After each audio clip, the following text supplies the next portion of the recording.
All right, guys. You know what that means? School's in session. Ooh, 100, baby. 100. It is our 100th actual, what we consider episodes, not counting the one-on-ones. Oh my God. And I Bravo- forgot this was our 100th episode. Did you seriously? Yeah. 100, baby. Yeah, fellas, ladies, we're doing something special today. We are.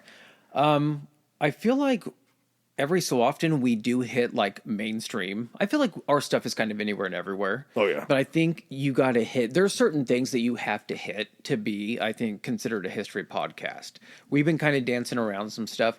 You got to hit. If you don't cover anything World War II related, you're not a history podcast. I feel like we've covered that very well up to this point. If you don't have a Hitler episode, there's mainstays, and I think this one's been waiting long enough. I feel like we're at the point where we've developed our skills enough to be able to properly do this one, do it justice.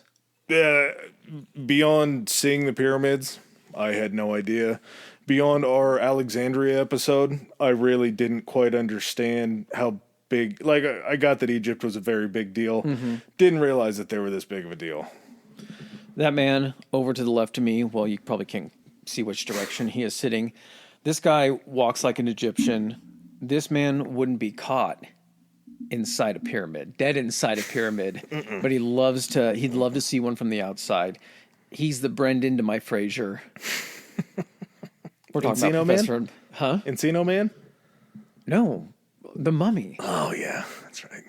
One of the greatest cinematic Brendan Fraser masterpiece, along with the Mummy Returns, but not that third Dragon Emperor shit.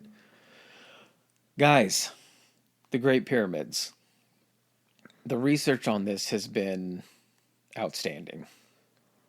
It's a lot of research. I didn't expect this coming in. I got a little big for my britches. I told Chris, hey, let's do an episode on ancient Egypt. He's like, I don't think we're going to be able to do one episode on ancient Egypt. I go, no. We'll start our research. We'll see how it goes. You know, we'll regroup and talk about it later.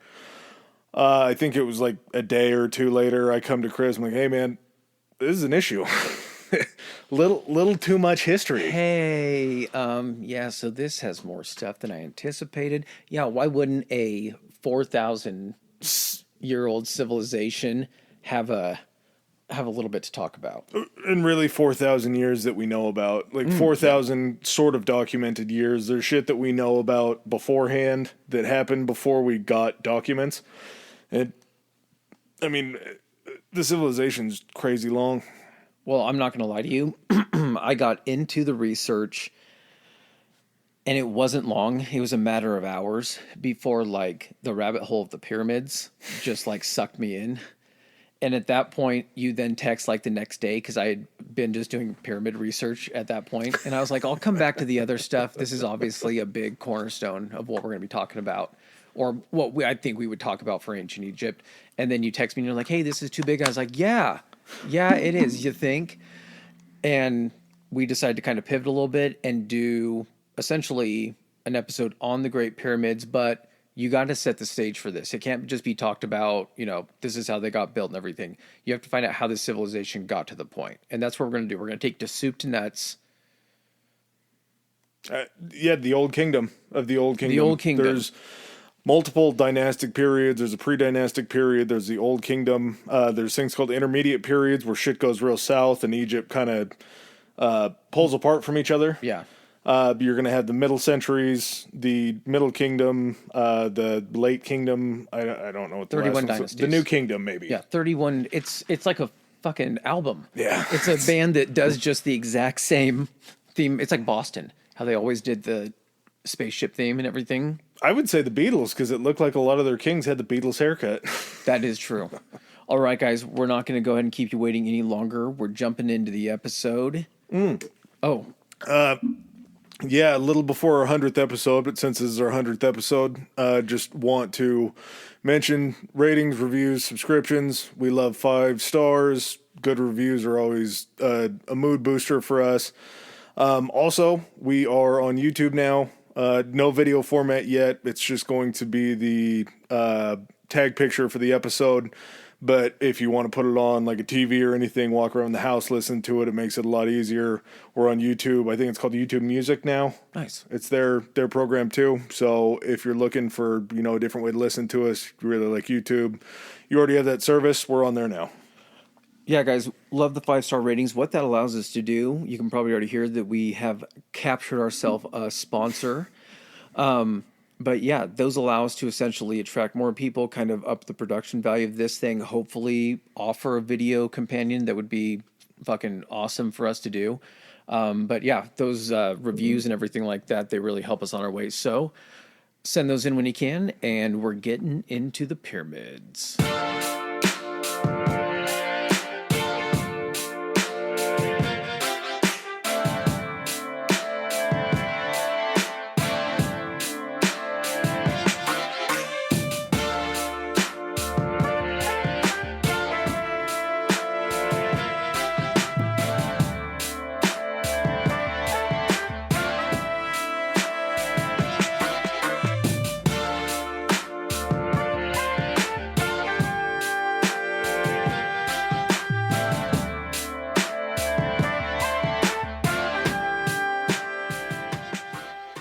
Adam, something I found out about the ancient Egyptians is they actually had hieroglyphics that were determined to be psychedelic mushrooms. So it really, helps make sense of how they were able to come up with all of these ideas. Really? Yeah. Huh. Well, I mean, if I try to get in that exact same headspace as far as where the ancient Egyptians would have been, I turn to our friends at Mind Man Mushrooms. Oh, tell me more. Mind Man Mushrooms is, I mean, everything that they've done so far that I've tried has been a home run. From microdosing to macrodosing, microdosing on more of like a daily plane just to kind of keep myself level throughout the day. Mm-hmm. I know you enjoy it just as much as I do a good macrodosing trip out to the forest. Anywhere that you can kind of start to let your mind explore itself. And using nature is a really great medium for it. I like the fact that for the macrodosing, they have the lemonade mix. So it almost gives you a little tasty treat before you get to give your mind a little bit of a tasty treat. Little journey for the taste buds before the journey of the mind. Yeah. Before we did this episode, I popped a couple other 200 milligram pills. Just a very easy, simple way to catch what you're looking for. Also, they are very focused on giving back to the communities. A portion of all of their revenue goes back to indigenous nonprofits. I don't see how you don't support that. Nope. It's a great cause, a great company. If you're looking to have just as much fun with their product as we do, go to mindmendmushrooms.com. That's mindmend, MINDMEND, mushrooms.com. Don't forget to use the promo code HIGH, HIGH. They're going to give you 15% off the entire site. Oh, that's a just deal. For listening to us. It's a great deal. Definitely hit them up for that. All right, guys. Again, mindmendmushrooms.com. Enjoy life more using microdoses with big results. Okay, where do we start? Let's start at the beginning, or what we know or think might be the beginning. After we walk through the beginning, I just want to put this in your head now. What do you think your favorite name is? This is just something to think about. We'll talk about it here in a second. What's your favorite name that you learned from this research? Like the title of a person or not the actual name? Like the name of the person, like Khufu, something like that. The Nile Valley has been a very, very important resource for Africa for a very long time, for the humans that live there. Africa is known as, I believe, the cradle of humankind. Our humanoid-esque ancestors date back millions of years. But in this Nile Valley around the Nile River, they date back to hunter-gatherers right around like 120,000 years of existence. That feels like a very long time. And I don't know how far you have to dig down into the fossil record to find shit from 125 or 120,000 years ago. I don't know what's still around. Arrowheads, probably. Oh, okay. Spear tips, different things like that, where you can see that there's a concerted effort to make a weapon. Okay, so you're basing your civilization and how it operated based on the tools that you could see in their advancement. Yeah, okay. Something like that. I meant like a written history. No, I don't think there's any written histories that far away. But in the Nile, it was kind of the lifeblood of a continent whose climate was much, much different back then. There was a lot more, and this is kind of pre-Ice Age, very green, very lush. After the Ice Age, even, it comes back to a point where not the pyramids, but the sand dunes are just lush green hills. Just a very nice climate to live in. And as you get further away from the Ice Age, things start to get a little bit different as far as climate-wise. Things get hotter and drier. You're going to be pushed into the Nile Valley because that's kind of the lifeblood of finding water, being able to grow things. They weren't necessarily growing things, but your food is going to come to where the water is. Yeah, if you're still a hunter-gatherer society, you're following what you're hunting, and then you're gathering along the way. So the ancient name, and I wrote this down, I tried to do the hieroglyphics so I could send, but then I just wrote the names of what it looked like. So the ancient name was torn piece of paper, owl, dome, above an X-Men symbol. That's what it looks like in the actual hieroglyphics. Okay. So it was actually known as the Black Land. And what the word, they're not sure of the pronunciation of it, but it was like Kemet, Kemet. And it was known as the Black Land because the Nile Valley was so fertile that when it would flood, and when you looked at the maps and everything, when you were kind of seeing where everything was, did you notice how far the Nile spread out? It's not like it The has delta, so many you mean? Yeah, how many Yeah, the tributaries delta's go into the huge. ocean? It's not like a river that you would think of where it's just one big branch of the river then dumping into the ocean. This is essentially, it goes into the delta and then branches off into, well, I didn't even count them. It was like countless tributaries Yeah. and everything. And basically, this area stays green because of all the water and everything. You also then have, at this point, like you're saying, it is a little bit different. You would have the flooding of the Nile every year, which is going to play into a big thing with the pyramids. And so after the Nile flooded, when it receded, it would leave all of this like nutrient-rich silt, and it was like black. Yep. So that's why they called it the Black Land, because that's also where they were living. They then referred to the desert, I think, as the Red Land, The bad land. the dry land. But yeah, like you were saying, considered the cradle of civilization. In the 10th century BC, the hunter-gatherers essentially turned to a grain grinding society or grain grinding Grinding or civilization. growing? They consider if you're grinding the grain, you're already growing the grain. Yeah, But what it okay. basically was is you found a way to process the grain, and then that was like, you were making like stuff with flour and shit. 10,000 years ago, to think that they were that 12,000. far advanced. That's 10,000 BCE. Okay, That's so 10th century, which would be, I don't want to do the backward math. 10th 11,000? century would be 1,000 BCE. It would be 12,000 if it was 10,000 BCE. Okay. So to think that they were that advanced that far back in history is pretty crazy. Like I didn't really ever think, I figured 12,000 years ago we were still like banging in caves and things like that. Well, we were. Yeah. Our people Guess probably it's true. were. Yeah. But this whole area just sort of became, they were still hunter-gatherers, but as Chris was just talking about, being a grain grinding society, you're going to start to look more towards an agricultural base to where you don't have to go out and do as much hunting and gathering because you're going to have a home base. And that's where this valley was. This valley was lush. It was green.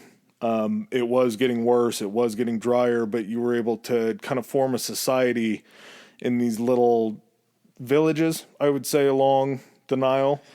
Yeah, I think at that point, like around 6,000 BC, I just say BC. I don't say BCE anymore, but half the time it probably sounds like that because you just say C. That's kind of when their Neolithic culture started in the Nile River Valley.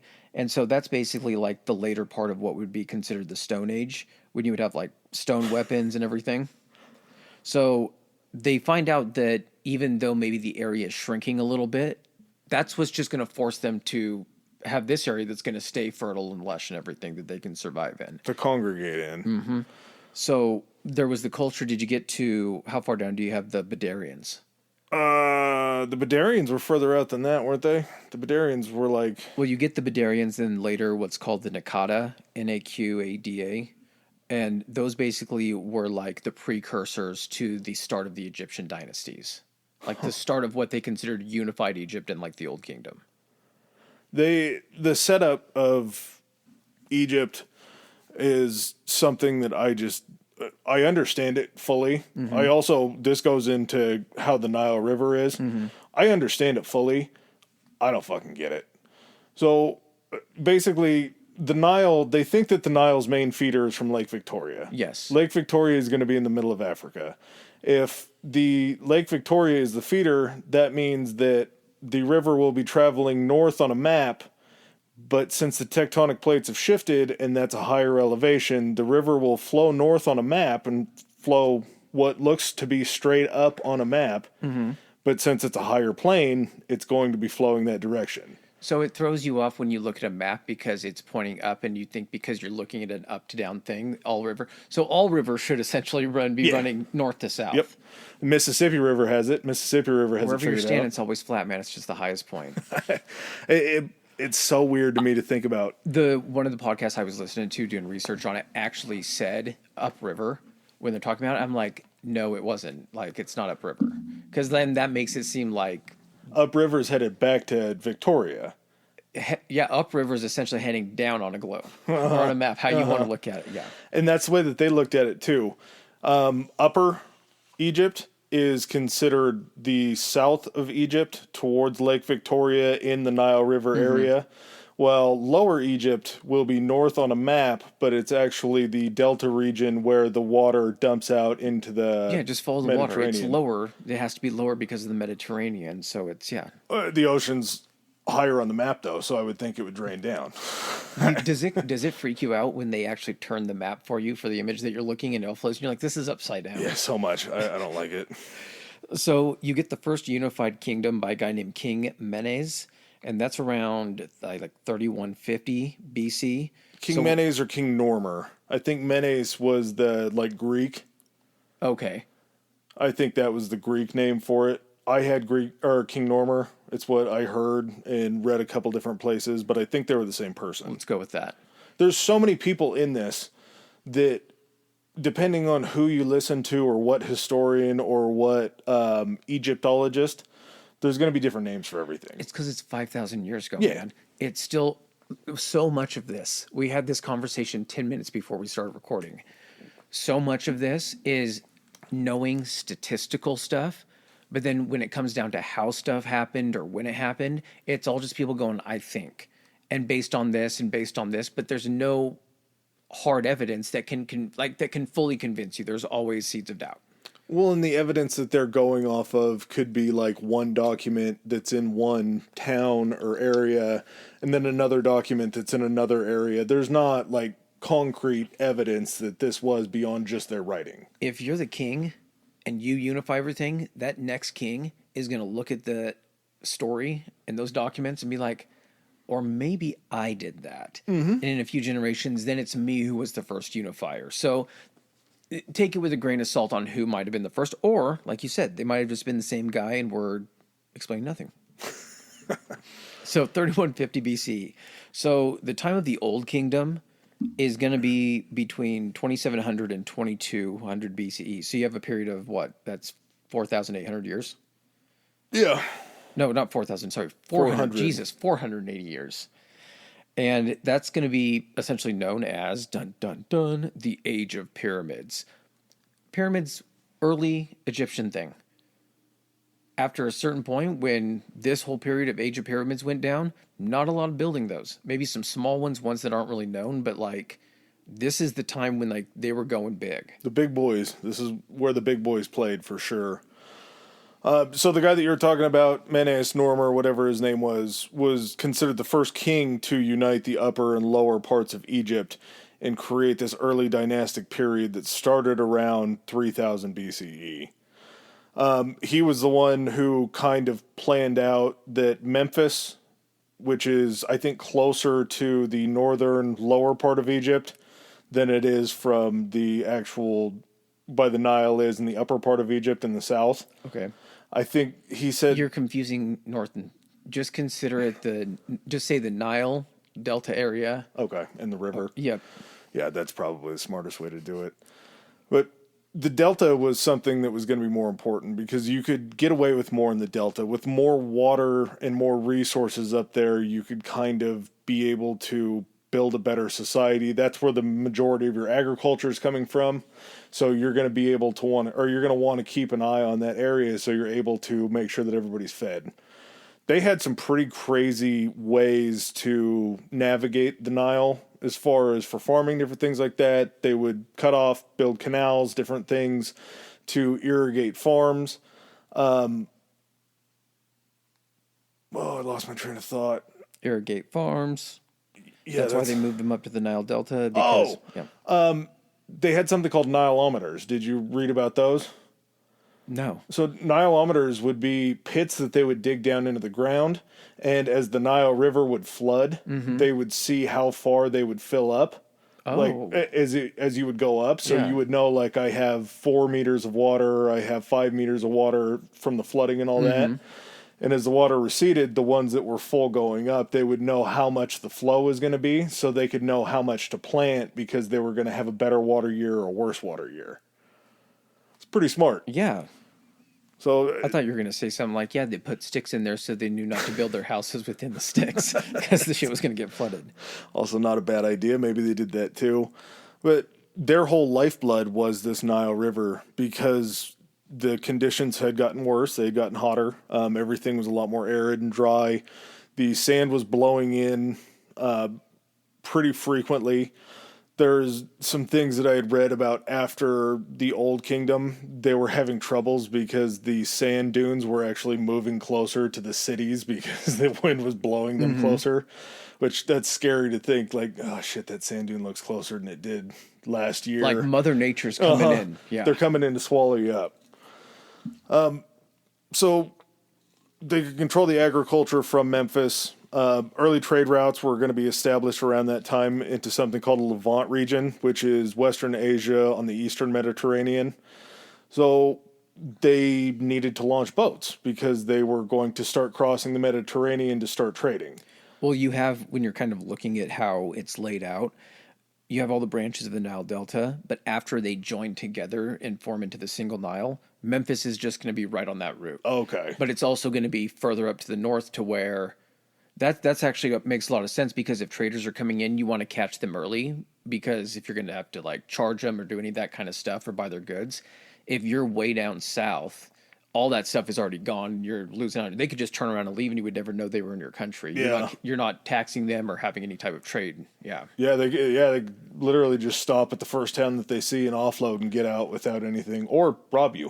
Which is nuts, because who knows if that was even considered around this time. I don't know what the status of trade in the Mediterranean was at this point, but if they have foresight or they're already doing that at this point, that's pretty fucking nuts. Yeah, it's very advanced thinking to know that you have what you can to establish yourself, but the only real resource you have around as far as trees go are palm trees, and they're not really great to build with, so you're going to need structural stuff that you can build houses with besides just clay bricks.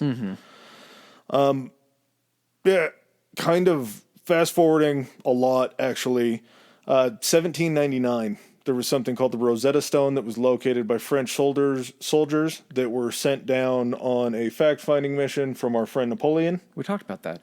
Yeah. Yeah, we mentioned it. The Rosetta Stone is so important, and I wanted to bring it up this early because these ancient Egyptian hieroglyphs that they had written everything in on the inside of tombs, on papyrus scripts, on stone tablets that they found, up until 1799, we had no fucking clue what they said.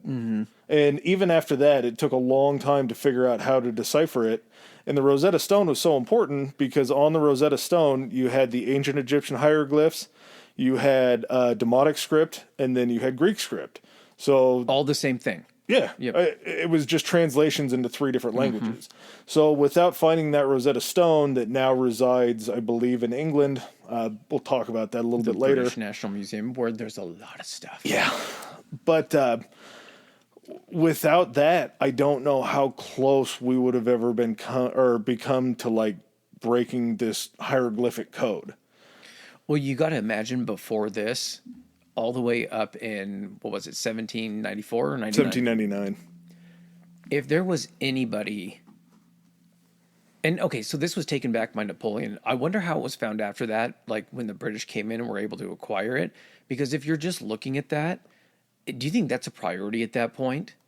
Or do you think it wasn't actually like looked at and it's like, holy shit, and someone recognized what it was and was like, we can use this? Because 1799, there's not a lot of tourism or like excavation going on No, down in Egypt. So certainly like, not. I don't even know when they did the translation. It would be much closer to our current time. Yeah, and you would think too, if the English were coming in after they downed Napoleon to take the spoils of war, they would probably look at anything that looks super old and confusing and be like, yeah, let's take that. It might be something cool If it was later. in his house, they took it. They're like, it must be good. Yeah, if it's gotta if be this guy's got it, it's got to be good. Immaculate taste. So in the third dynasty, so we're still working our way essentially to the age of pyramids. So the third dynasty prior to the age of pyramids, you get this guy named, is it Djoser? Yeah, Djoser. So you get this guy named Djoser who basically kind of oversees and ushers in this era of peace. And that's going to essentially explain how they have so many resources to build the pyramids. And during his reign, he has this guy who is his, do they call it a vizier? A vizier? A vizier. The vizier is the step below. The vizier is basically like the royal advisor in like all matters. He's the right hand man. But he has no, I mean, they would appoint sometimes family members like their brothers or something like that. Never want anyone in the direct line of succession, it seemed. But it would be like, oh, you're my brother. I'm getting to be the, fucking king. I'm the pharaoh. You can be the vizier. You're still not going to ever get the crown, but you're going to be taken care of. You're going to have a hand in all this kind of stuff. So he has this architect vizier guy named Imhotep. Now, if that name sounds familiar, it's because that is the villain's name in the Mummy series. That's my guy. That's my favorite name of this whole thing. Imhotep. Was Imhotep? Yeah. Oh man, it's so Have cool. you not seen these movies? I saw the Scorpion King when it came out. Oh dear. I saw the Mummy when it came out. Okay. I believe I saw the Mummy too, but it was bad. That's just a. Also, we did skip over. Scorpion King was a real person that The Rock played that character off of. He was a part of the first dynasty. Yeah, but he wasn't like like The Rock's character. No, they just but he called was him that. Called Scorpion. I think he maybe like tortured people with scorpions or something like that. Could have been. It was not The Rock. Let's just forget about that. Okay. Movie. So basically, you have this guy that ushers in this era of peace and everything. He has his architect Imhotep basically construct his burial place. In Saqqara. Around the 27th century BC. Is that when it's considered? Yeah, so 2700. Oh, 2700. BCE. Because centuries are 100, so 2700. Oh, yeah. That's weird that it gets bigger as it works. Wow. That blew my mind because the number gets higher, so you're like, so it's got to be way earlier. But at that time, it was common practice to basically use these things called mastabas. And a mastaba is basically just like a one story. I mean, you can make it a little taller than one story, but it would be a one level, basically square shaped, like if you took a casserole dish and flipped it upside down, that's a mastaba. I heard a lot of comparisons, so they would call it like a bench. Yeah, if you saw it from a distance, it just looked like a bench. And so that was kind of the common practice was these rulers it was their version of a temple, sacred burial place, whatnot. Basically their version of the pyramid. They just didn't know this stuff was available yet. Well, and they had to, with the way that burials worked, they had to work their way into these mastabas. Because the first way that they would bury anybody would be just dig a hole and throw them in there. 99% of the places in the world that probably works, maybe 90% of the places it works, but in an area where it's all sand and you have to go real far to hit bedrock and you're not going to bury somebody in the bedrock and then cover it back up with sand, is the winds would blow, the bodies would then be exposed once again to the light and to everybody walking by because they were just burying them in sand. So you'd have to bury them deep, man. I don't know. Or maybe there was a requirement that you could not bury them within this many miles of town. Well, that was the issue. We're not burying Nana. Are we going out back and burying Nana in the backyard? They were burying people, and the graves would end up being blown over, and they'd be exposed again. Because it also preserves people. Yeah. Like the whole point with it being dry and everything is that's the whole point of mummies, how they discovered it. It's that like the sand would preserve these bodies. Just Because it's just dry. Yeah, climate. because it's essentially not allowing a ton of air and it's just drawing out the moisture. So that's why they're essentially Egypt is just all mummies underneath. Eventually, they'll turn into oil in another few million years. Yeah, they'll be Egypt our is going to dinosaurs. be, unless they already have an oil export, but they're going to be swimming in oil. Could be. So the next step was to dig a pit and then fill it with rocks, because that your next logical move. They thought that really probably wasn't befitting of like a king or anything like The that. king thought it wasn't befitting. Yeah, He's like, you're not fucking putting me in just some rock hole. Probably him. So they came up with this idea of a mastaba. The mastaba also was very handy because they had issues with grave robbers before. Because if you know where the guy is buried, you got to move a few rocks to get down to him. You're going to end up stealing You just his need a shit. shovel. It's Yeah. just sand most of the time. The easiest dig you're ever going to have. Well, yeah, but if you're having to bury someone just in the sand like that, there's probably nothing on him of value. There were still kings that wanted to be buried with shit, I'm sure. Yeah, I mean, hell, there's people that still get buried in their jewelry and they're putting a coffin in the ground. that's true. So, the mastabas were a cover, so it was a protection for the burial. It would be down in the bedrock this time, so you would actually have a solid place to be. Which is weird because essentially instead of just being a hole in the ground, digging down into the bedrock, it's like we got to put something over the top of the hole to make sure people can't get to the hole. And it was also a place where supporters, lovers of the former king would be able to drop off like gifts. I'm trying to think of the word that you would use when you drop like flowers and shit at a gravesite. That's just that Offerings. Offerings. I guess what maybe peop- that's not an offering now that I think about it. I was gonna say a lot of people. Next time I drive by a fucking graveyard and I see someone, I'll be like, they're providing offerings. Pouring one out for their homies, I guess. But these offerings would be for the afterlife trip that these kings would have to take. And it provided an area where you could kind of have this sense of worship. And when you get to the pyramid age, which we're coming right close on after Djoser and Imhotep, but there were places that would become places of worship that would have like high priests that were working in them at all times to help usher these kings back through these offerings into the afterlife to meet. They're like, we're sick of people robbing this shit. Just like, people stay here. Build some shit around it so people will stay here so someone can keep and watch. Yeah, and it was kind of like it gave high priest jobs in a sense to be able to take care of these areas, these mortuary temples that they built and different things. And it's kind of their undoing towards the end of the Old Kingdom. I like how you said that. Like, hey, these guys are putting these priests to work. Yeah, well, The priest market exploded once they started needing a surplus of priests. when we get to the end and you kind of see the end of the Old Kingdom, the priests were almost able to gain more power from the kings because as there were more priests and people were more focused on religion, they gravitated away from treating the king as this all-knowing being because these priests were able to guide the religion in a different direction. So, in essence, the way that they brought the priests in to tend to them in the afterlife was kind of a foothold for them to get in to be like, these kings are cool and all, but follow the church. Well, here's the thing. Djoser was like, I know this is common practice, but guess what? No mastaba for this guy. And so Imhotep is like, hey, boss, I got an idea. What if we do a mastaba on top of a mastaba, on top of a mastaba, on top of another mastaba? And he's like, I'm not following. He's like, and he came out, he made it in the sand in front of him or made it in the dirt. And he's like, this. And he's like, oh my God, that's amazing. No one has anything like that. So Imhotep essentially designs a structure, four-sided with a six-step progressively rising. Think of it kind of almost like a stone version, or I guess they're all made of stone, but like the pyramids that you see like in Central America, the step-sided ones going up. And so he ends up designing this for Djoser, and essentially this is what kicks off being like, oh shit, there's a new act in town, we can start building up.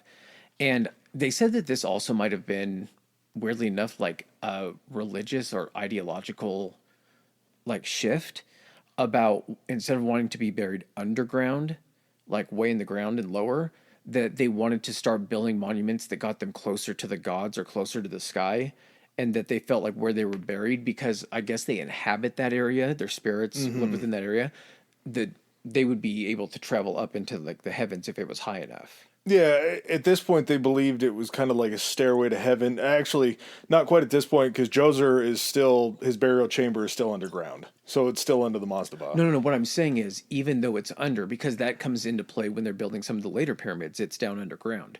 What I'm saying is, because you would inhabit not just the room you're in, the pyramid essentially would be your place. Can you imagine if, because we've seen the burial chambers. What if you were like, yeah, you have to live in this little area for the afterlife? I think it essentially was like this whole monument will be your home. I don't. Maybe not. There's just so many. That sounds like goddamn prison. If that was the case, where they're like, "Here's your coffin. We're gonna cram enough gold and shit in here so you can and bread and beer that you can live off of for the afterlife." You might get bored in this 9 by 11 room. They weren't that small, but so you get essentially Djoser kind of is like the first guy that starts this pyramid craze. I like that it's a craze because this was like what was hot in the streets for kings back then. Like this was the trend that was happening that kind of came out of nowhere.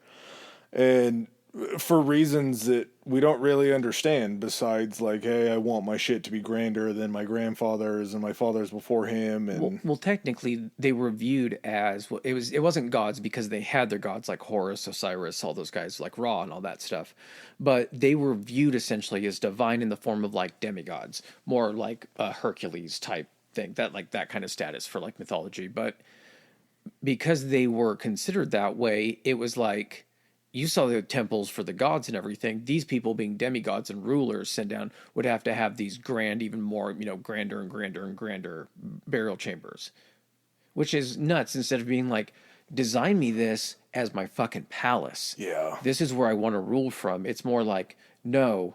Well, I guess also if it's an afterlife thing, it's like, nah, I can fucking hoof it for 30 years in the current palace we have if I get eternity and that's my thing for the rest of time. I just got to think what a droll life that would be to finally get in power and become king. Like the first thing you have to think about is the place that you're going to die. Oh, buddy. That feels very depressing. Oh, buddy. I don't think at all. Really? I think you get in there and you call in. He's like, first day one stuff. It's like when everyone says if they became the president, they're like, tell me all the secrets day one. Yeah. It's like day one stuff. You pull in your architect and you're like, so how are we up in this last bitch? What are we doing what if, I know you had to have been cooking up something since this one started. Let me see what you got. What didn't you show him? What did you learn from building his that you can now apply to the next one? Well, just as a point of reference, Djoser's temple, or Djoser's pyramid, I don't know why I always call them temples, pyramid. That's they kind of are. Yeah. It rose to a height of 205 feet or 62 and a half meters. And the footprint of the base of this thing was 397 feet, 121 meters by 358 feet or 109 meters. And it was made of limestone. So it's not a small structure still. Like 205 feet in the air is really fucking tall. That's really big. That's something that you're going to see from a great distance away. And this was just like the first version of it. Like they didn't shoot this shit 40 feet in the air and called it good. That's what I was thinking. Is like, well, who knows? With them building just the one story, the mastabas, I didn't really do enough research to know how big the biggest ones were. But I'm assuming that if you're going to go for it and someone tells you that you're going to be able to stack this thing 4 mastabas high, you're just like, fuck it. Yeah, if you can do that, do it. No one's ever offered this before. He's like, we can stack them. He's like, they can do that? He's like, yeah, we know how. To think It's just dirt on dirt, or it's just limestone on more limestone on more limestone. But to think that you could build a structure that big with the way that, because you had to build it in a way to where you could climb up onto the next level and bring all the supplies up onto the next level to build the next step. Think of it this way, buddy. I just kind of thought about this. Every time they were building this, they were the current record holder for tallest man-made structure. Yeah. I don't know, like they had no way of knowing that, or no way of knowing how, to them, this would always be the tallest thing. Mm-hmm. And it almost fucking was for a long, long, long fucking time. But every time they built something, it was literally at that in all of the world. It was always the tallest thing. Yeah. It was always them doing it. I think the only time it was surpassed, like the closest time it was surpassed, it was like the 1300s CE, so 1300s AD, and it was like a what was it? It was like the Lincoln Chapel or something like that was made of wood that then I believe blew over. Yeah. So they were We got it. Did you guys measure it before it blew? Okay, we got it. We got it. they were unchallenged for thousands upon thousands of years for the tallest structure in the world. And correct me if I'm wrong, we'll talk about it here in a little while, but the Great Pyramid in Giza is the only still standing seven wonders of the world. Ancient world. Mm-hmm. Yeah, so this thing has lived a life and a half, and it's like the Built only to thing last. still standing. Okay, so first pharaoh, founding pharaoh of the fourth dynasty. We are finally at the age of pyramids. Guy named Snefuru. And at this point, as we probably just discussed, as soon as Snefuru comes to power, he calls his guy and he's like, do you see what they did with the four mastabas? He's like, I'm going to need something bigger and better than that. He's like, well, have you heard of this thing? We can actually try to do this thing called a smooth-sided pyramid. And he's like, the fuck is that? How can we build up on a smooth side? Yeah, tell me more.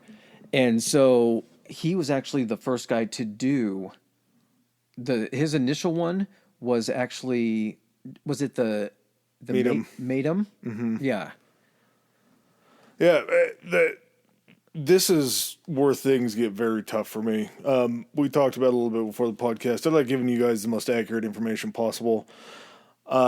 There's just no real vein for accuracy here. Like, I believe that Snefuru was around and all that stuff, but his reign was allegedly between 30 and 48 years. Which back then seems like a long... Well, I guess you could also become emperor at like 8. Yeah, it depends does. on when the last guy died.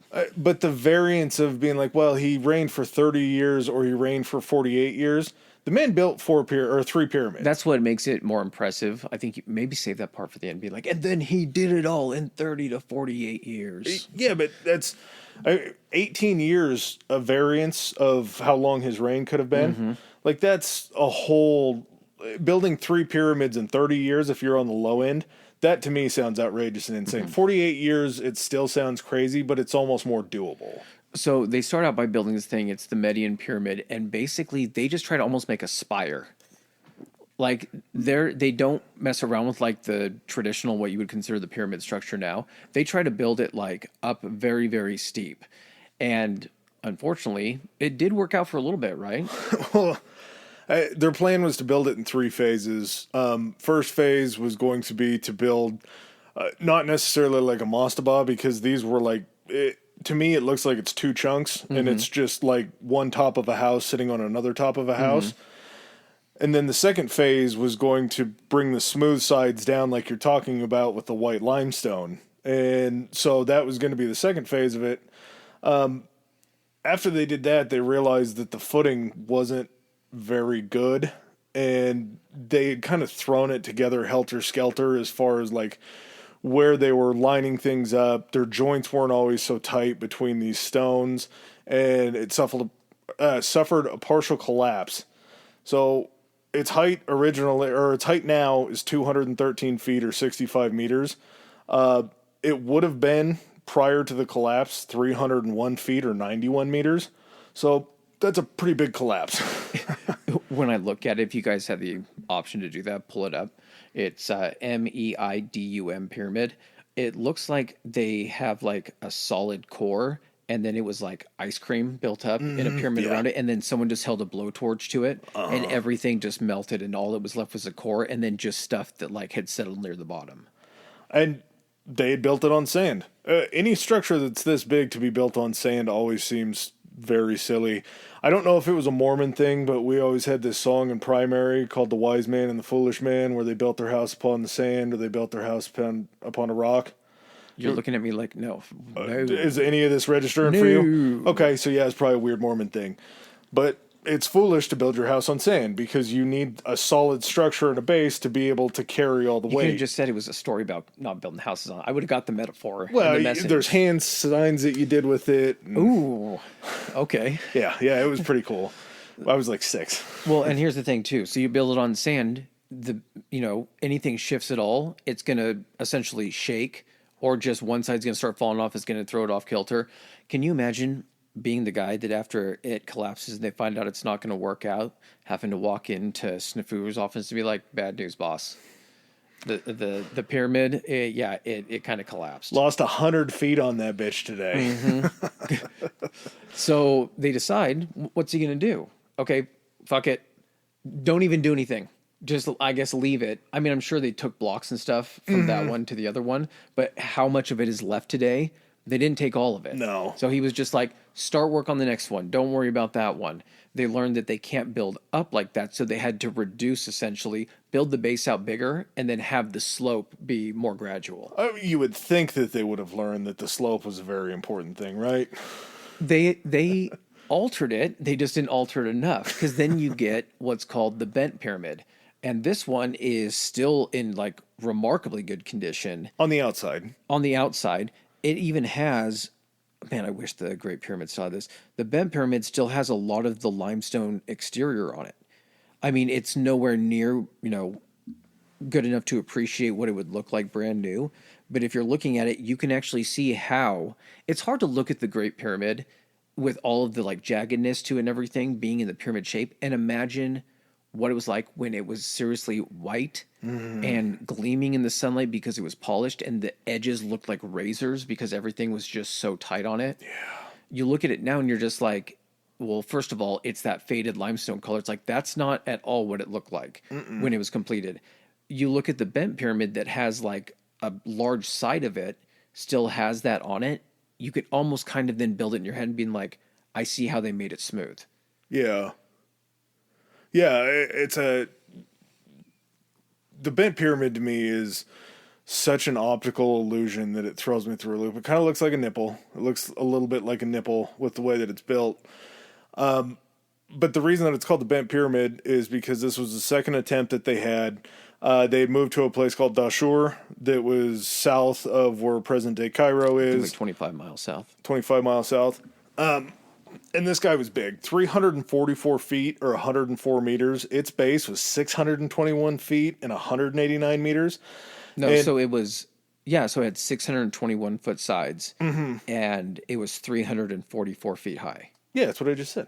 Oh, okay. Sorry. I just used height and base. Okay. But the most important thing about this, disregard the height and disregard the base. The slope of this started out at 54 degrees. Yeah. Now, you wouldn't think 54 degrees is a whole lot if you're rising 344 feet in the air. 54 degrees is a pretty decent incline. If you look at pictures of it, you can definitely kind of tell because it's called the bent pyramid for a reason because at like 154 feet off the ground, they're like, oh, fuck. They're like, I don't think we can keep doing it. Like, we're already having some accidents keeping these blocks up and everything. He's like, okay, the rest of it, change the angle, go up at a nice gradual slope, and maybe he won't even notice. Oh, you think this wasn't run past him first? Oh, no, I'm sure it was run past him where he's like, hey, listen, this thing, it looks like this one might collapse too. And he's like, fuck. And they're like, but we have an idea. What if we just change the slope of it a little bit? He's like, well, how much height am I going to lose? They're like, 20 feet. But you will still be the tallest by far ever built. I guarantee it. He's like, okay, go ahead and complete it. They obviously had to run it by him because if it would have collapsed, you'd be like, what the fuck happened? But the thing too is he still had them complete it. And then at the same time was like, I can tell. I can tell where you guys changed it because it's exactly that. It looks like the same thing. It looks like someone took a blowtorch to the top of it and melted off the top that's just a little bit smaller. You can tell that it's not quite right. Yeah. And part of the reason why they think that they finished it but still abandoned it was when you go into the burial chamber, and this to me seems like something that I just don't understand how they ever would have come up with the idea. But in the burial chamber, there's something called a corbelled roof. You know what a corbelled roof is? Is it the one that looks like a chevron? No. A corbelled roof is where as the steps get higher up, as the walls get higher up, they bring them in a little further and a little further and a little further. Yep. So basically it's like it's tiered. going up, but it's so minuscule that it almost, I mean, you can tell it is, but like it takes a long time for it to reach to the top. Yeah. And so by the time it reaches the top of the burial pyramid, it supports the weight of the roof. The walls inside have vertical cracks running through them, so they knew that the weight was just becoming too much, even with the corbelled roof, to carry it. So to reduce the weight, they think that that's why they changed it to the 43-degree slope, because there was going to be less material and less weight on it. That makes sense too. Yeah, it makes a ton of sense that way. But they said that, and even now, which I can't imagine how just terrifyingly scary it is, I wouldn't go in this one. This one I wouldn't step foot in. Because there's actual cedar timbers that Snefuru... earlier when we were talking, we said that they needed to import wood. We talked about that before the podcast. We hadn't. Oh shit! Okay, so yeah, I don't know. Palm trees, not great. Weight bearing, anything like that. Snefuru had actually gone to a place called, or I guess it's still called Lebanon, but he got wood from them in a trade, and they're called the Cedars of Lebanon. They're very strong trees. If you know anything about wood, cedar's not exactly the hardest, strongest wood that you can get a hold of, but there's cedar beams that are still up in the ceiling of the burial chamber that are holding it apart, that they think that if those weren't there, it would just collapse in upon itself. It's the dry climate, the preservation type thing where it's just not getting a ton. That's fucking insane. Like carved wood that you can tell that it's that old. Well, and they said that that's why they don't think that he chose that as his pyramid, because it looks kind of rickety. Yeah, this wasn't a great plan. After it got done, who knows how far he is, because these things aren't being built in a couple months. You have a ton of resources being put into this, limestone quarries that are just trying to crank out these blocks to keep building these pyramids. So he's of course still alive at this time. He's like, oh shit. He's like, I'm still alive and you guys can keep cranking these things out. Let's go for it again. I want you guys to build me another one. And that's what brings us to the Red Pyramid. Now, I should probably jump back real quick. So with the limestone, these all being built out of limestone. Yeah. So to differentiate a little bit, you have limestone that is essentially quarried at different areas and has different colors to it or different properties to it. It's not all the exact same. So the majority of these pyramids, essentially the entire internal structure and all that kind of stuff, is basically like a limestone that kind of is abundant in the area that they're building. The stuff that they have to then cap and the casings that they put on these pyramids that may give them that white polished look, that has to be brought from someplace else because that's not available, just right there. From Tura. Yes. So Tura limestone is this more whitish style limestone that can be essentially polished. And so this is like 5 miles away. Yeah, I think is the quarry. I'm not sure where Dashur was. I think it was 5 miles away from Giza. Oh, that's true. So they're having to quarry this, bring it across the Nile because it's on the other side of the Nile. So even at this point, when they're starting to crank out these larger and larger stones, they're somehow able to take these stones that are probably weighing almost close to a ton, if not more. I don't know what the size progression was up until the Great Pyramid, but it even gets kind of weird here at this point. We're like, what are the boats they're fucking bringing these things over on across this huge fucking river? And then how are they carrying this stuff? Or they're sliding this stuff for miles and miles and miles? Mm-hmm. You don't have any real natural wood that you can build a sled with.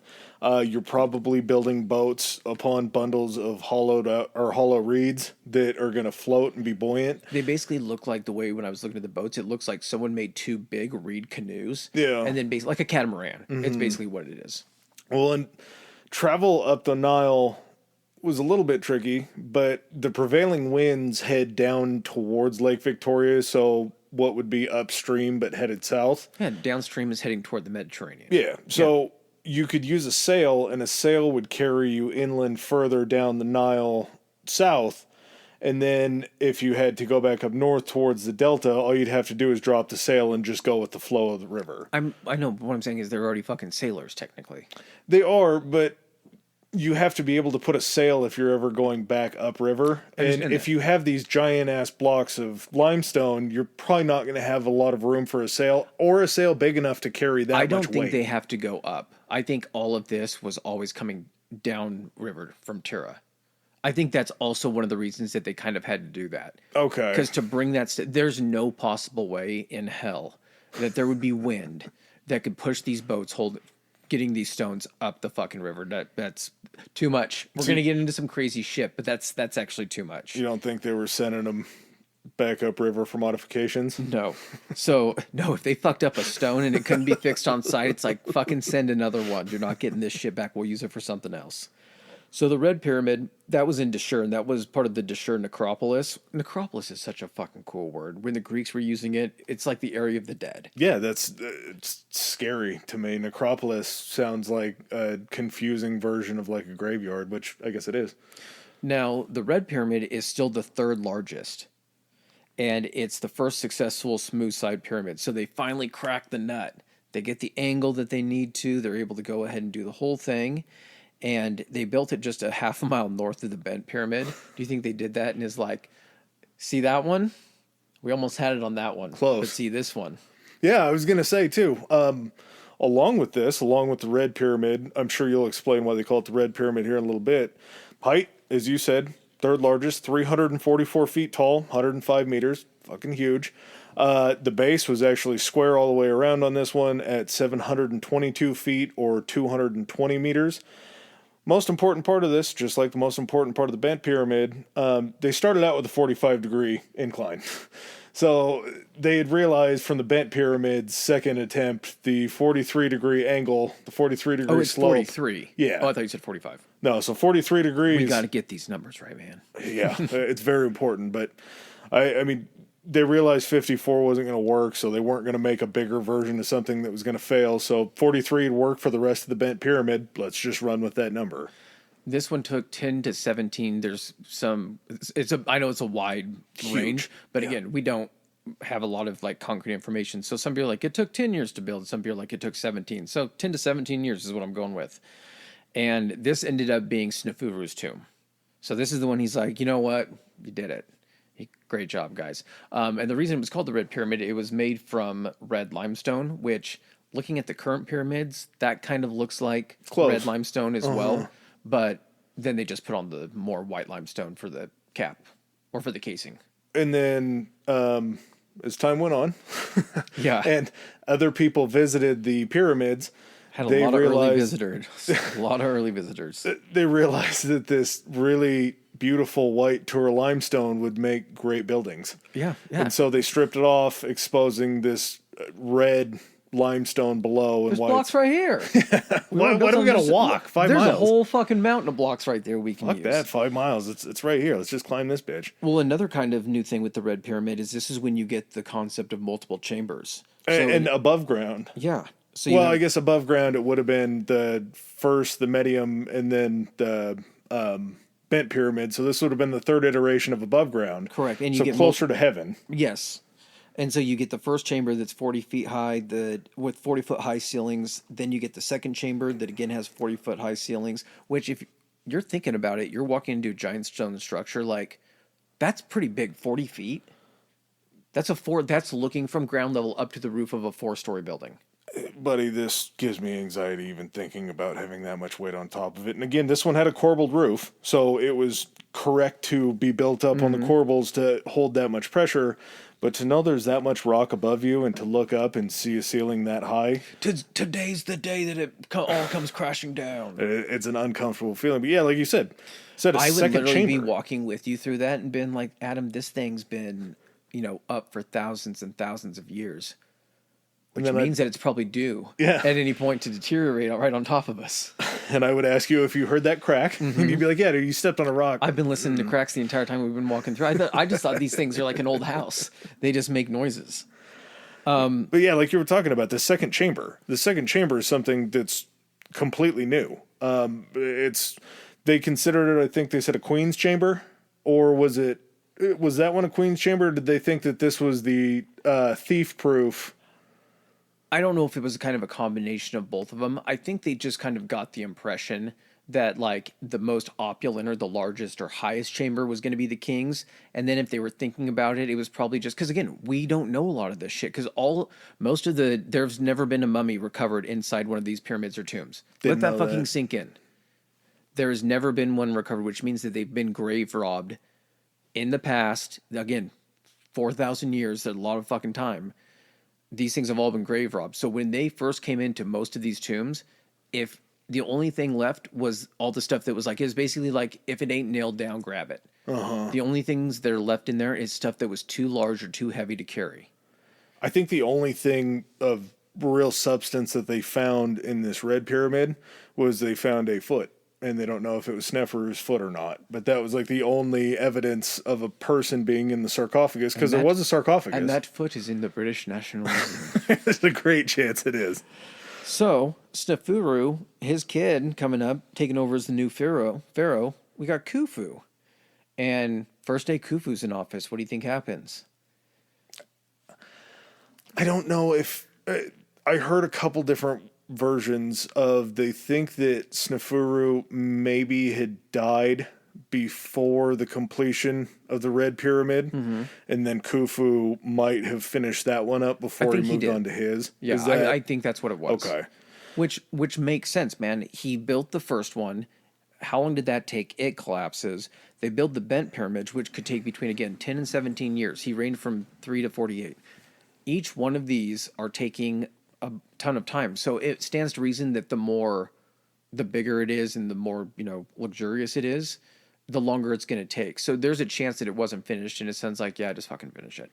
Well, not only do you have these giant pyramids that are being built, you have these sprawling complexes around them that hold all sorts of different things. They hold other tombs, other even smaller pyramids for like a second or third wife, There a would queen. be like almost mastaba type, like other burial chambers around that would be for like their vizier or people close to the family or advisors, people that were their personal priests. Basically, your posse. Yeah, and you would have mortuary temples on each one of these complexes. It's like how friends always talk about, like, we should buy a plot of land and then just put a bunch of houses on it. That's exactly what it was, except it was like the fucking like God King, and then he was like, and I'll just spread you guys out kind of around it, but you're all gonna be, I get the biggest one. I'm all gonna, you'll be in the shadow of me. Yeah, we'll be able to hang out and yell back and forth from pyramid to pyramid after we all die. I wonder if Khufu was like, okay, Dad's gone. Yeah, go ahead and finish.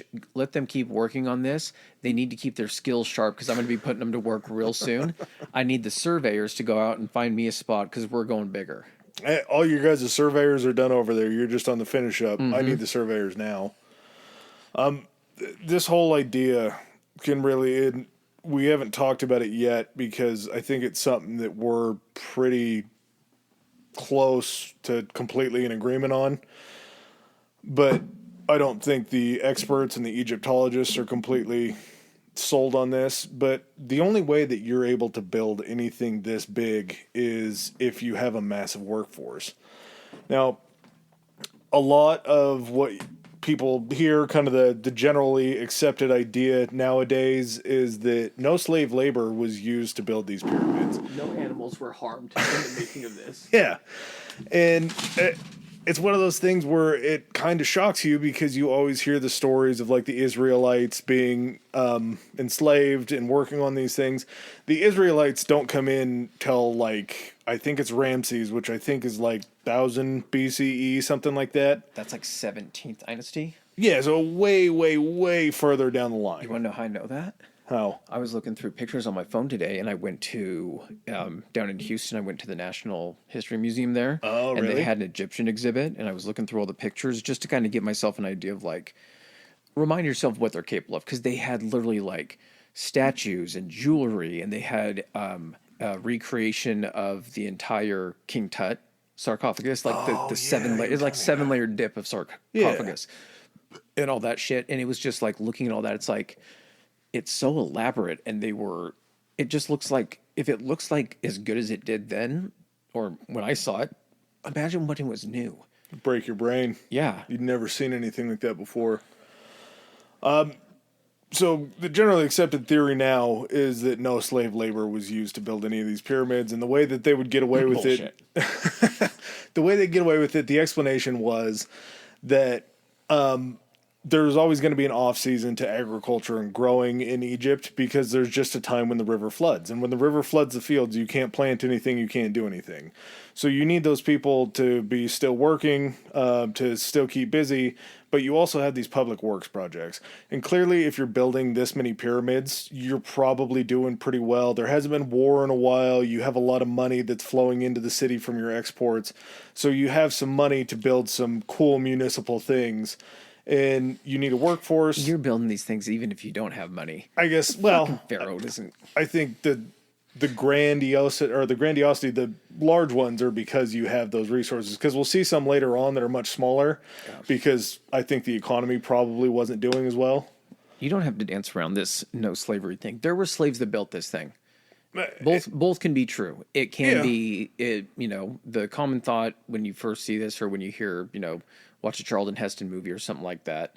It's that like it was built strictly by slave labor with just like the overseers cracking the whips and all that kind of stuff. I'm not saying there wasn't that, but I don't think everyone working on it was a slave because like you said, there was a time when the farmers couldn't do everything. Now, are these people chomping at the bit and jumping for joy instead of saying like, hey, you guys can take 3 months off. You've been farming hard and everything. Use this to recharge the batteries before you get back to it. No.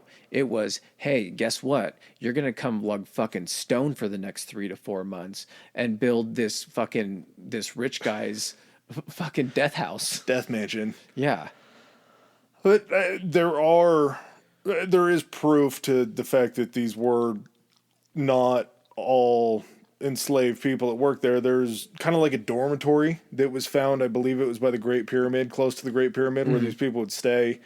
They worked them into kind of like groups and gangs, and there's actual graffiti, which stupid me the whole entire time. I thought they had like taken a piece of chalk and written on the limestone and not just realized that graffiti was them carving shit into the limestone. Which is even fucking crazier. Yeah. But they would carve graffiti of like Khufu's gang or the drunkards or anything like that because they were supplied ample amounts of beer. Beer and bread, baby. Yeah. They said that this was kind of a crazy thing that I just ran across, but they said that they looked at a lot of the dental records of the skeletons that they found that were the workers back then, and they all had really, really bad teeth. And they said the reason that they had really bad teeth was the main staple of their diet was bread. To make bread, you have to grind it down into flour. When the wind's blowing all the time and there's sand in the air, it's bound to get into the flour. So they said that prolonged bread eating, sand eating. Yeah, they were basically eating sandpaper in their mouths that were wearing down their teeth that would cause all sorts of dental issues. When you heard graffiti, did it instantly go into your head of like some guys down carving a stone and being like, look out, and he's like, someone's coming, and they'd all just fucking... I thought it was paint. I literally thought... I know how your mind gets there. It made me picture essentially like 3 young guys going down by a stone and being like, do it. Just didn't even cross my mind that it was them actually tamping stuff in. But there's also, you were telling me that there's also like receipts, not really receipts, but like a ledger or something like that shows that King Snefuru, the one prior to Khufu, actually had like a receipt from like slaves that they had taken, or they took involuntary people, whatever they want to fucking call them, from like Syria or something like that. Nubia, yeah. Nubia. So he said that this was a kind of like a war campaign that they went on down into Nubia. He said they brought back 7,000 prisoners. It was like 10,000 head of cattle and a bunch of other stuff. And so if you're bringing back 7,000 prisoners, you don't know if it's families. You don't know if it's just men. I would assume it was probably just a good mixture of men and not families. I don't think they're like, you're a prisoner, go get your family. Well, if they took over like an entire village and just took everybody out of the village. Oh, that's type true. Deal. Yeah. So, but they had to bring them back as prisoners. And what do you do with prisoners? You can't just put them in a jail and feed them and house them. Yeah, you put them to work. So you're putting them out into the fields as can't servants. Just set them free. Exactly, yeah. So you're kind of building them into your society, but at the same time, they're forced labor to work out in the fields. They're going to be forced labor to work on the pyramids. Okay, I think we've come to the conclusion there were some slaves involved. Yeah, it wasn't all slaves. There was certainly volunteers. There was also, and again, this is all just theory when I say this, there was a sense of pride that if you worked on the pyramids, you would have a better understanding of, like, God would know that you did something very good for the king. That had to have a huge play in it because, again, it's hard for me to wrap my head around actually like believing that there's a deity like ruling over you. Yeah. It's very hard to like wrap my head around that. And okay, I guess I can do this. My football team sucks, but I'll actively wear their stuff and think that it's going to be different. And if I have that type of reverence for someone who's hurt me so many times, then if there was, I had proof that there was like, not proof, but like I thought there was like a God ruling over us, I'd be like, you know what? I can tell my kids that I helped build the God's temple. And then there was also something I was listening to was that because like with their beliefs, the religion, everything like that, I'm going to mix up the gods' names because I can't remember. But one of the guys, when you ended up dying and your spirit went to the afterlife, they would weigh your soul against a feather. They would weigh your heart. And if you had a heavy heart from a lot of bad things that you had done or you hadn't done good deeds in your life, your heart would weigh more than the feather and you would then be devoured by this weird fucking creature. If your heart was lighter than the feather, which means you held no regrets and you were a good person, you would then be entrance into the afterlife. So I'm wondering if they somehow also kind of made a play and been like, hey, are you done with farming this season? Would you like to get into the afterlife? Come join the Pharaoh's workforce to build his giant death mansion. The lightest hearts this side of the Nile. Yeah, it's just that there had to have been some sort of payoff for these guys to do it because it wasn't like they were paying out money for them. It was just like, hey, show up. Payoffs for the Egyptians, Yeah. not for the prisoners. No. Yeah. But show up. We're going to feed you. They actually said that a typical Egyptian diet didn't have a lot of meat in it, but they found so many bones of animals around the construction sites that they said that it would have probably been like a weekly or like a bi-weekly type. They said 2 times a week from what I heard. I guess bi-weekly is every 2 weeks, right? Yeah, 2 times a week. I don't think that's enough protein if it's bi-weekly. No, probably not. I wonder if that was also a lesson they learned from, like, you never really think back on this stuff. Is that something they learned from construction of the previous pyramids? Been like, man, these guys can't carry very much. Probably. And they had people been like, yeah, these guys are fucking like have no muscle. They're working themselves like to death and everything. Well, how do we fix that? I don't know. We have a couple guys in the village that eat a lot of meat and they're pretty big. They're like, so we start introducing this into the diet. Like, I don't know, let's try it. They get to the bent pyramid. They're like, these guys are really increasing production, aren't they? What did you guys do? Well, we started feeding them goat. Yeah. Like, fantastic. We realized that the only really healthy people in town were the royalty that could eat meat all the time. So we just What's said the to feed common them meat. denominator? Or what's missing here? Got to be something there. But they were, I mean, besides the backbreaking labor and the fact that you could lose any appendage at any time, I think they were probably treated better than... OSHA's not around. No. But as far as like lifestyle with being able to eat a lot of bread, drink a lot of beer, eat meat more than a normal time, the backbreaking labor sucked, obviously. But I think they were treated in a way that was probably better than a normal person that was just like a merchant. Well, now we come to it. The Great Pyramid of Giza. This is Khufu's place. Can we bathroom break before we hit it? Oh, yeah. All right. Well, hey there, all you sexy historians. How you guys doing? It is time for Socials. Where can they find us on Instagram? If they want to follow us, they can find us at Historically High Pod on Instagram. That goes the same for Threads as well. You can also find us on Twitter. Ooh, tell them about Twitter. Historically High. That's Historically HI on Twitter.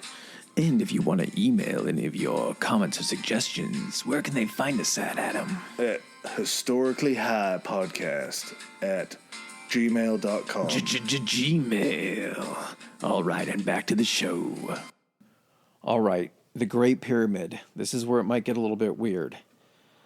So Khufu decides that it's going to be the biggest and the best, and got to put it somewhere good, right? you got to put it somewhere good. So find me a place he's learning all the lessons. Hey, the first one collapsed because it was on sand. We know that we have to build it on hard surface, but this thing's going to be huge. I also want it in a place of prominence, so go find me an area. We'll just say the Giza Plateau. Stands above everything else. It's going to give us a little extra height from further away. It's solid rock that we know we can build on that's not going to be messed up. One thing too, like me and you were talking about, part of like the fascinating thing about this is all the build up to it. Like he had to send people out to find like you're just with a group of people, and it's like we got to find a place to build this guy's fucking huge ass fucking pyramid. Are you just going around with the stick fucking stabbing him and being like, let me know when you hit something hard? I mean, I know they'd done this before, so they probably had an idea, but basically then you're like, okay, so now we bring a bunch of people out here, we dig down as far, and we make sure that this is a big enough piece of bedrock to support this, or how far down the bedrock is. And then after you do that, you have to find a nearby stone source. So that's got to come into play as well too. It's like we got to find an area that's close enough to where we can actually quarry all this stone, but that also meets all the qualifications of being able to support this weight. I think that's why the plateau is perfect, though, because they had to dig part of the plateau out in order to build the base, like you were telling me a few days ago. But at the same time, you're going to build it out of the limestone that makes up the plateau. So anything that you dig out, you can start quarrying stones literally right next to... Yeah, right next to where you're building. But it's so weird.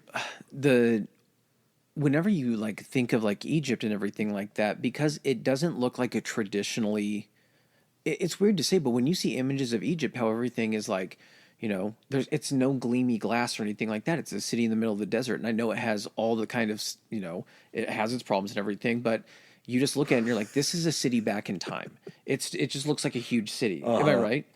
And so you look at this, and then you think of like the ancient Egyptians, and you're like, these people like were really, it makes you appreciate how really, really advanced, even on this stuff. Like they were able to go out and identify all this. They weren't just building this wherever. They had the knowledge to go out, like the instruments, when we go over the stats for this thing, it's insane. Let's just get into it. It ends up being 480 feet tall, brand new. It's 454 feet now. Old girl's lost some height. Yeah, well, yeah. I mean, how could you recognize 30 feet on something that high, you think? Like just looking at it? It's been surveyed. Yeah, but like from the naked eye, if you saw back in then and... You're saying if I was looking at something that was 454 feet, if I could imagine another... 30 feet on top of it? That's the other thing, too, is this is one of those things that you see pictures of it. They're normally from far away, so you don't get a scale of the size of this thing. So 454 feet now, that's a 45-story building. And change. Yeah, 146 meters for everybody in the rest of the world. Did you say the base? Go ahead. Yep. Base was 756 feet or 230 meters. On each side. And it was equal. Yeah, to within 2 inches. All square within 2 inches, which I don't quite. That's something that I would contend just can't be. There's no way that they could have been that advanced to get it that fucking close, man. That's really close. And I get that it's limestone, so you can chisel a little bit out. Mm-hmm. But when you're building all the way up, you have to have that all level. And I think this is the one in the Great Pyramid where I don't know if it was that 2 inches. But where it comes to the pyramid on top, where it comes to a point, it's actually twisted just a little bit because once you climb that far up, the 2 inches, it's off enough to where it can't just be a perfect line down. Like you can't notice it. It would be hard to identify that now because of the way the rocks are kind of cockeyed and everything. Like if you look at it from far away, it looks very smooth. But I mean, when this thing was completed, it had a total of 2.3 million blocks. Each block weighing an average of 2.5 tons. Yeah, they said all in total, 6 million tons of rock. That's a lot of rock. I can't, like, I get what you're saying, but I don't know. I 12 have no million concept. Pounds. I know. I have no concept of that, No. of that amount of weight. No, it's just impossible. And this one being so big, they were able to bump the slope up a little bit. I'm sure they needed to because 481 feet is so fucking tall. They went up to 50 degrees, which not 7 degrees isn't a ton, but it is in that You get scenario. a little cocky. Yeah. Well, and also you have a base that's 756 feet wide. That's a lot of room to go up. Also, what's going to happen? It collapses. I'm going to have you guys build a new one. Yeah, there kind of always is that, and I forget. I don't remember how long it took them to build this one. They said it was somewhere between 27 years? Is that, yeah, I feel like that number somewhere sounds... around that is what the number I heard. So when they first, got the foundation, got the area done, they had to level this thing. And there's a couple different ways that it's been theorized about how they actually leveled it, because the entire foundation, how much did you say it was level within? I think it was like 8 millimeters or something like that. Across the entirety of the foundation. Yeah. And so some thoughts on how they did, like, how do you get level? Like, not level with the ground that it's on, it's going at the same slope or anything, level. And so some theories on it were they would actually dig a trench around the outside of the area they were digging, and they would fill that with water. When the water got up to the point in which the water would start to spill over a certain area, they would stop and be like, that's the area we're making it level to. They would go around the outside and they would chisel away at it to the point where the water was just barely not coming over the edge. Yeah. And they would do that the entire way in toward the center, eventually till the thing was all level. So now you got your foundation, which is, that's still fucking insane, man. I don't even know what the square footage would be, but 756 feet all the way around. The square footage would have to be massive. Yes. And you're leveling that off. I'm sure everything in the middle couldn't have been, because there's no way that you could. What are you using to level this stuff off with? What do they have available? You were telling me about it. The arsenic. Oh, yeah. I believe it's called arsenical copper, and arsenical copper is copper that just has a higher level of arsenic in it, and it's a metal that can be called work hardened. So basically, as you pound on it more, as you beat on it more, it just becomes more dense, and the tensile strength. The harder you beat it, if you beat it hard, it gets hard. Yeah, I wouldn't try that in the desert. Too much sand, but it was stronger than copper. And this is really, really important, because this is still the Copper Age. This is still the Bronze Age. We haven't reached the Metal Age yet, to where you have tools that are made out of metal. The strongest thing that you have is this arsenical copper. And this, to me, before I found out about it, was kind of a sticking point, because like you're talking about, to level off the ground and bedrock. Yeah. Well, it's limestone. It's the exact same material that they're making the blocks out of. But to level off the ground and then to make these blocks and to shape them correctly, you have to have something that's strong enough in the limestone that won't bend when you hit it or just wear out immediately. So you need something that has enough sharpness but also enough strength to where you can use it to beat against these rocks to shape them. What's crazy too is when I don't have a vast, breadth of experience with limestone and its hardness or anything like that. But just an example, with the entire pyramid being built out of limestone, it's hard enough to support all the other limestone that's on top of it. So I don't imagine it being a rock that, doesn't take a real hammering before it splits or before its integrity gives out. Well, I think it's porous. But what I'm saying is that even the strength, but still the strength of it. Yeah. To have to hit through that. I think that's part of the idea behind the block size too, because the blocks were pretty massive. So the bigger the block, the more I think structural integrity that you have to carry more weight, and the less work it would take. You don't have to break it down into smaller pieces and then shape those and everything, which is still insane. That's probably the reason they did it. And they were like, "We'll figure out how. Just make them really fucking huge, and we'll figure out a way to move them later." Well, the other kind of fun thing about it, kind of going to that theory too. And I'm sure it became a very much a weight thing, but the block height at the bottom, I think they're right around 4.86 feet high. The ones at the top are about 1.5 feet high. Yeah, the blocks get smaller, but the blocks also aren't all uniform, even on the same levels or anything. And you're like, well, that doesn't make sense or anything like that. Here's the deal. The thing just had to be structurally sound. Yeah. And the way that it looks now, you're like, well, there's rocks shifting all over and it looks like some are falling out. Yeah, but that all used to be completely covered smoothly with these the Tura limestone. Yeah, the Tura limestone. And so you would never see any of this. Had it been taken care of and had nothing ever happened to it, can you imagine what that would still fucking look like today? With like restoration, like a country keeping up restoration efforts and everything? Yeah, or even Egypt going through and restoring it to what it looked like before by just putting limestone. I don't think they could do that. No. I don't think the integrity is there anymore, but it'd be pretty cool. So kind of jumping back to the foundation real quick, and this actually goes into the block thing too.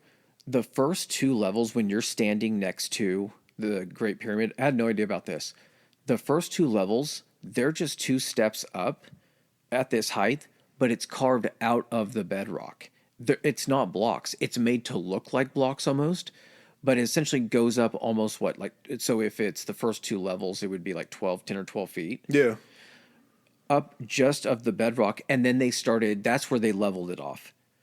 And then, so at one point, if they're leveling it off there, all the area around it had to be high enough to be able to fill that with water to get that leveled off. That feels so weird to me to think about that, though, because like even foundations nowadays being cement, they don't necessarily need backfill when you dig and pour a foundation. Because you're digging a foundation down. This is the craziest thing. They're digging a foundation up. Yeah. You would think that you would want your first two levels to be solid ground, but you also can't control everything in that environment, so you dig down to create those first two levels. It's just so much weight that would have to sit on them. Well, oh, that's right. That's what it was. And okay, I mixed up my details because I remember talking to you about this. They didn't dig the first two levels down until they had gotten so far up the actual pyramid on the blocks. Oh, so they built up and then they dug down. Correct. So they leveled Gotcha. it, but then they also dug down, and then they dug everything around it down to the same level, to where it looked level. So all that bedrock they had to dig down, and then all of that shit off to the side they had to clear to make it look like that was the ground level. That was probably why part of the reason they did it was like, we need to harvest as many blocks as close to this as possible because these bitches are heavy. Do you think they went out there and he looked at it and he's like, can you make it any taller? And they're like, well, this is as tall as they can get. He's like, so you can't put anything else on top of that? He's like, no. And he's like, what if you were to remove some of the ground around it so that it appeared tall? He's like, are you fucking kidding me? They say that the reason that happened is because they anticipated that at some point they might run into a stacking issue where, if you're looking at a direct sharp corner going up at the top, if it started to deviate any or they had to make corrections, they could somehow make the corrections in the steps below by carving those in a certain manner. I was a little stoned when I watched it, but that's the reason that they said. Take it with a grain of salt. Yeah, They still dug 2 levels down regardless, which is still fucking insane. There's a lot of these things that we're going to check too. Really not based on anything besides just sort of like common sense to us. I'm no architect. I'm no structural engineer. I built a lot of stuff, and just kind of through my logical thought process, there's just not a whole lot of stuff that makes sense. But also, I've never built anything out of stone, so I don't know quite how anything would go. I think Chris kind of falls along the same line of being handy and knowing how things are put together, that it just doesn't make a whole lot of sense. And that's my whole thought behind this whole copper beyond the metal is these things weren't riveted together. There wasn't they didn't have nails for anything wood, first off, again, because no iron, but they used mortar, like just a bunch of large bricks where the mortar was poured in between to connect everything and to hold everything. I think it was kind of a surprise to both of us that they had mortar, but they also had limestone. So you burn the limestone down to lime, and then you mix it with ash. You're able to form something that's a pretty sticky mortar. I think we talked about it in the Great Wall of China episode. Yeah. But it was something to where I think we talked about it in the Maya episode too, but they had something to be able to bond these two things together. The other crazy thing, man, is the directional alignment. Yeah. Okay, so the directional alignment of the Great Pyramid of Giza is almost perfect within, is it a 1/10 of a degree? I thought it was perfect. It's within a 1/10, like a 1/10 of a degree, though. Not like a couple degrees, a 1/10 of a degree, perfect north, south, east, and west. You don't do that. You cannot say in any way, shape, or form that that's coincidental. No. You don't get within a 1/10 of, so you have a civilization that is able to determine true north. There were a couple different ways that they talked about possibly how they did that. So one of them was, they called it the solar stick method. You would take a stick, put it in the ground. You would then intersect that with a circle. And wherever when the shadow was coming across, you would mark it at the point where it intersected the circle that you drew. Then when it came back down, you would intersect it on the other part of the circle. That would give you perfect east to west. Yeah. And then you would just determine true north based on that. Then another thing that they thought they might have used called polar star tracking, which would have taken a long time because the North Star as we know it today was not the North Star back then. It wasn't in alignment. It wasn't in the direction that it was in our in our universe. So they had a way to actually determine based on the constellations following stars repeatedly for probably years and years and years as a way to determine what north was. If you have another explanation for it, I don't fucking know. Yeah, that's All of this to me was like, how the fuck did they figure out how to do that? Like, obviously you put a stick in the ground, you notice that the sun and the stick moves and everything, but how in your fucking head are you like, well, if you draw a circle here and a circle here, then when it intersects, that must be east and west. the thing that I guess you notice that it's where the sun rises and the sun set, like, because that's not always true east and west, right? yeah, it is. It is, okay. Yeah, I think possibly when this, like during different seasons, it might be different because I think the Earth tilts. They said they had to do it on like the equinox because Yeah. it's equal time nighttime, equal time daytime. How I get that you know what an equinox is because you come from civilizations that are Yep. living by the moon and the stars and all that kind of stuff, so that information gets passed down. But to then figure out that that's the day in which you need to base your measurements on is like, were people as smart back then as they are the smart people today? The smart people today just have access to better tools and more resources that make them seem smarter.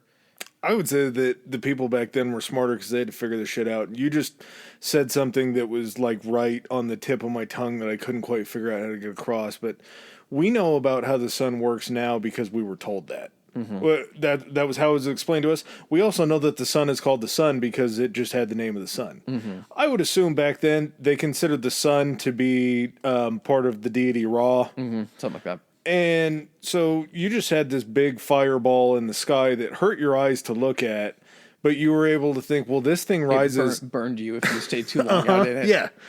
This thing rises and it falls the same way every single day. It becomes alive and then it dies the exact same way every day. This is where his ship takes it across the sky. He takes this. This is the shipping lane he takes every day. So why don't we stick a piece of wood in the ground and we'll go from that side to that side. We'll call those 2 points, and then we'll just make the other 2 points exactly. Like, you don't know direction really at that point because I don't think you know north, south, east, and west.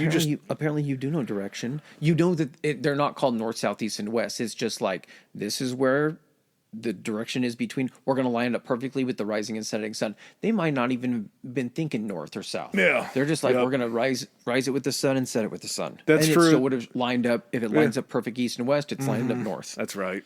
Yeah, that makes a lot of sense. So they also said that if you're looking at it from the air directly above it, I mean, you have to be kind of close down on it, that it actually is an 8-sided pyramid.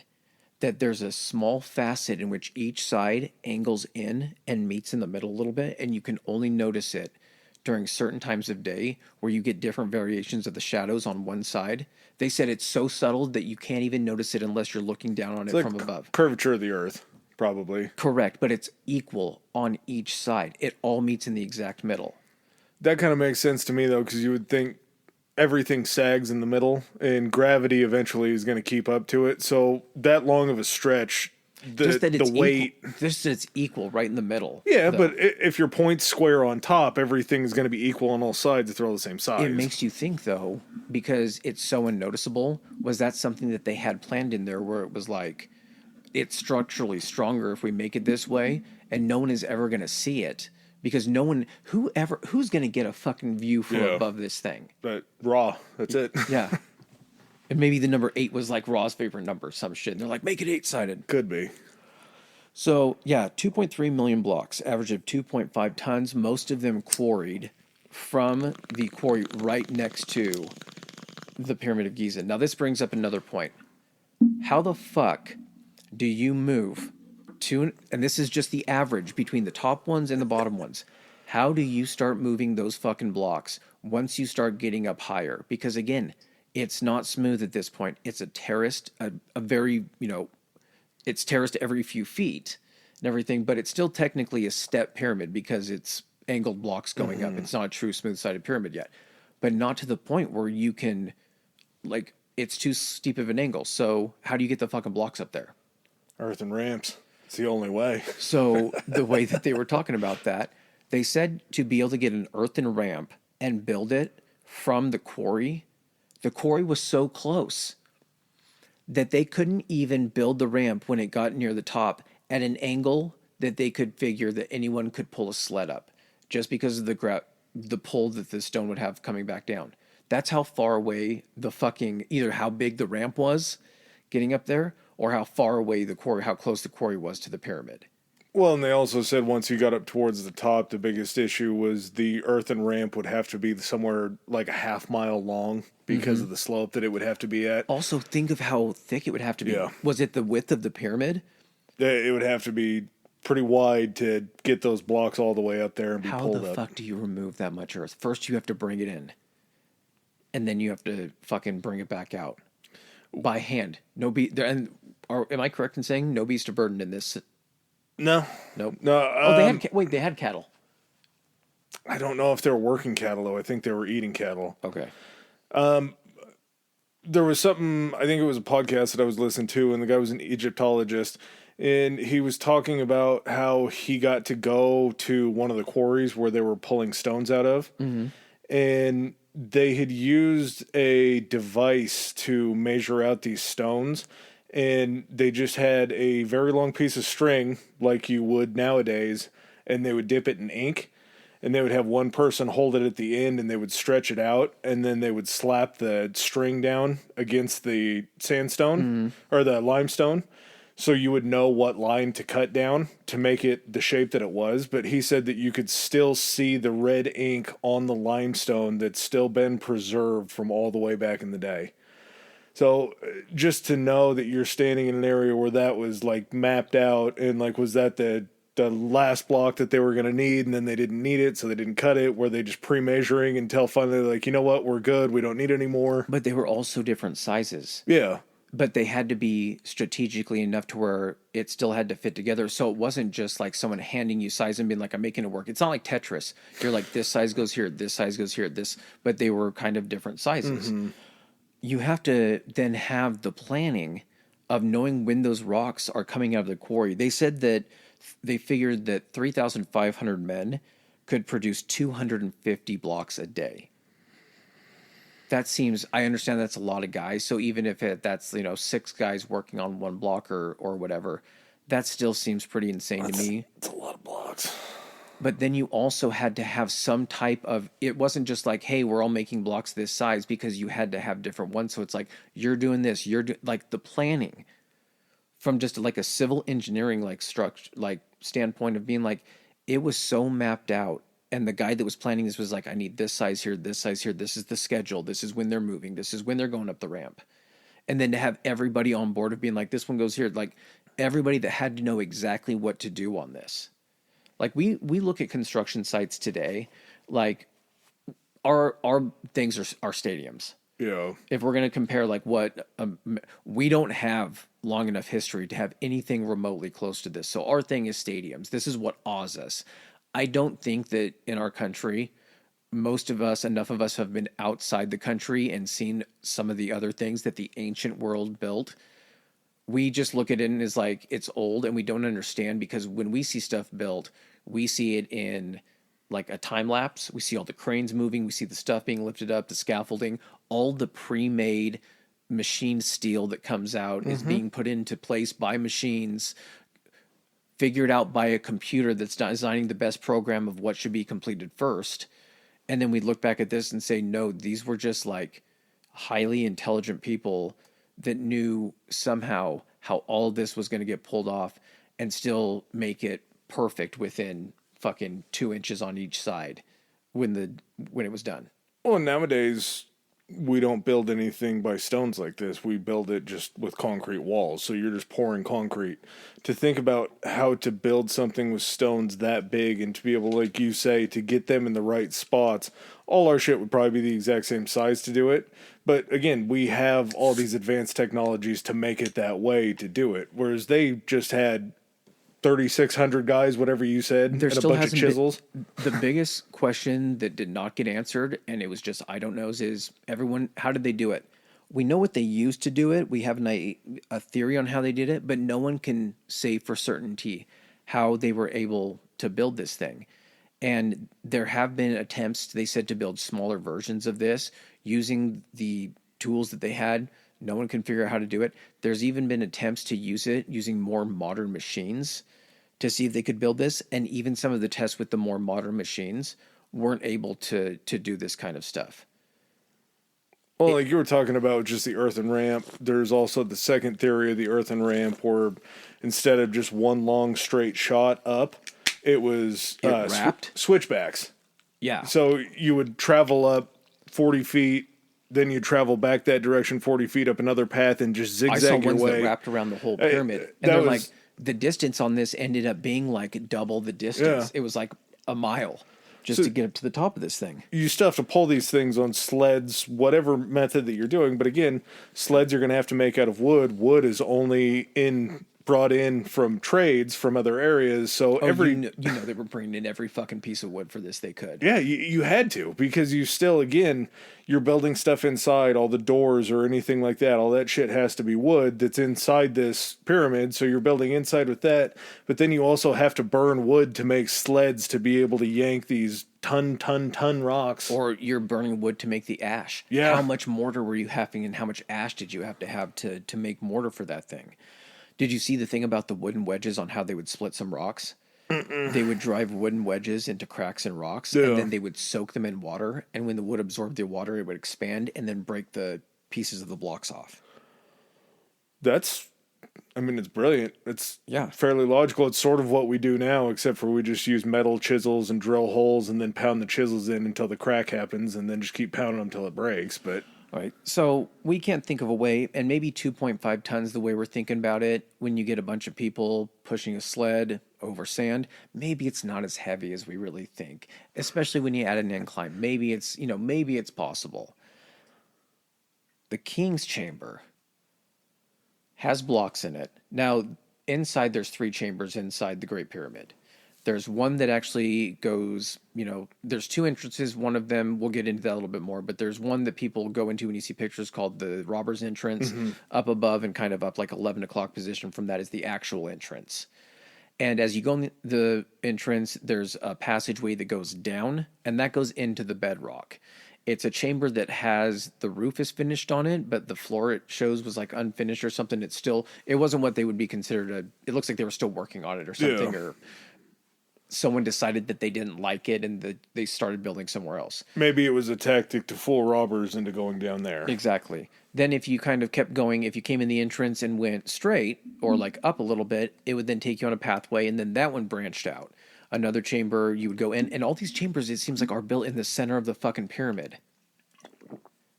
I think you're about to get to the most confusing thing in the world for me. So you get into that smaller chamber. They named that one the Queen's Chamber. Yeah. So again, we don't know if it really was the queen. It could have been for more valuables for the afterlife or possessions. It could have been for the goddamn dogs. It could have been for, like, Queen Elizabeth had corgis. This guy might have had a shit ton of cats. Yeah. And it could have been they for all did the have cats. a shit ton of cats. Yeah. Then going up, you enter what's called the Grand Gallery. Now, the Grand Gallery is essentially do you remember how many feet wide it was? I don't think it was super duper wide. Wasn't it like 15 or 20 feet? It's I think even a little bit narrower than that, but it's also tall because it's got those, what do you call the corbelled stones going up. This wasn't corbelled, my friend. No, the gallery was. Oh, yeah, not the King's Chamber. Okay, yeah. The gallery is right. just Okay. it's the foyer. Yeah, to that the was King's smaller. Chamber. That was only 10 feet going Yeah, up. so, and it's up a slope. So you'd be going up that. And then once you got into the King's Chamber, I know the King's Chamber was made of the red granite, but was the gallery also made of the red granite? I don't think the gallery was. I Okay. think it was just Tura. Okay. So you get into the King's Chamber, and the King's Chamber is completely made of polished, perfectly shaped, and pushed together red granite blocks. Now, as if that's not enough, they said you couldn't you couldn't get a credit card in any of the cracks in the King's Chamber. Yeah. At the far end of it is basically like I guess what would be the outer sarcophagus, made out of a giant piece of hollowed out red granite. The way that it looks today, the lid's been stolen, and it kind of like it looks like a box without a lid with like a kind of a chunk taken out, like an Amazon box after like my wife gets done trying to open it. It's kind of torn up a little bit. The real thing that I can't fucking figure out, and I think I'm getting to what you were talking about, you look up and there are 9 stones stacked up that weigh 80, between what it was at 50 to 80 tons each. Yeah, that wasn't.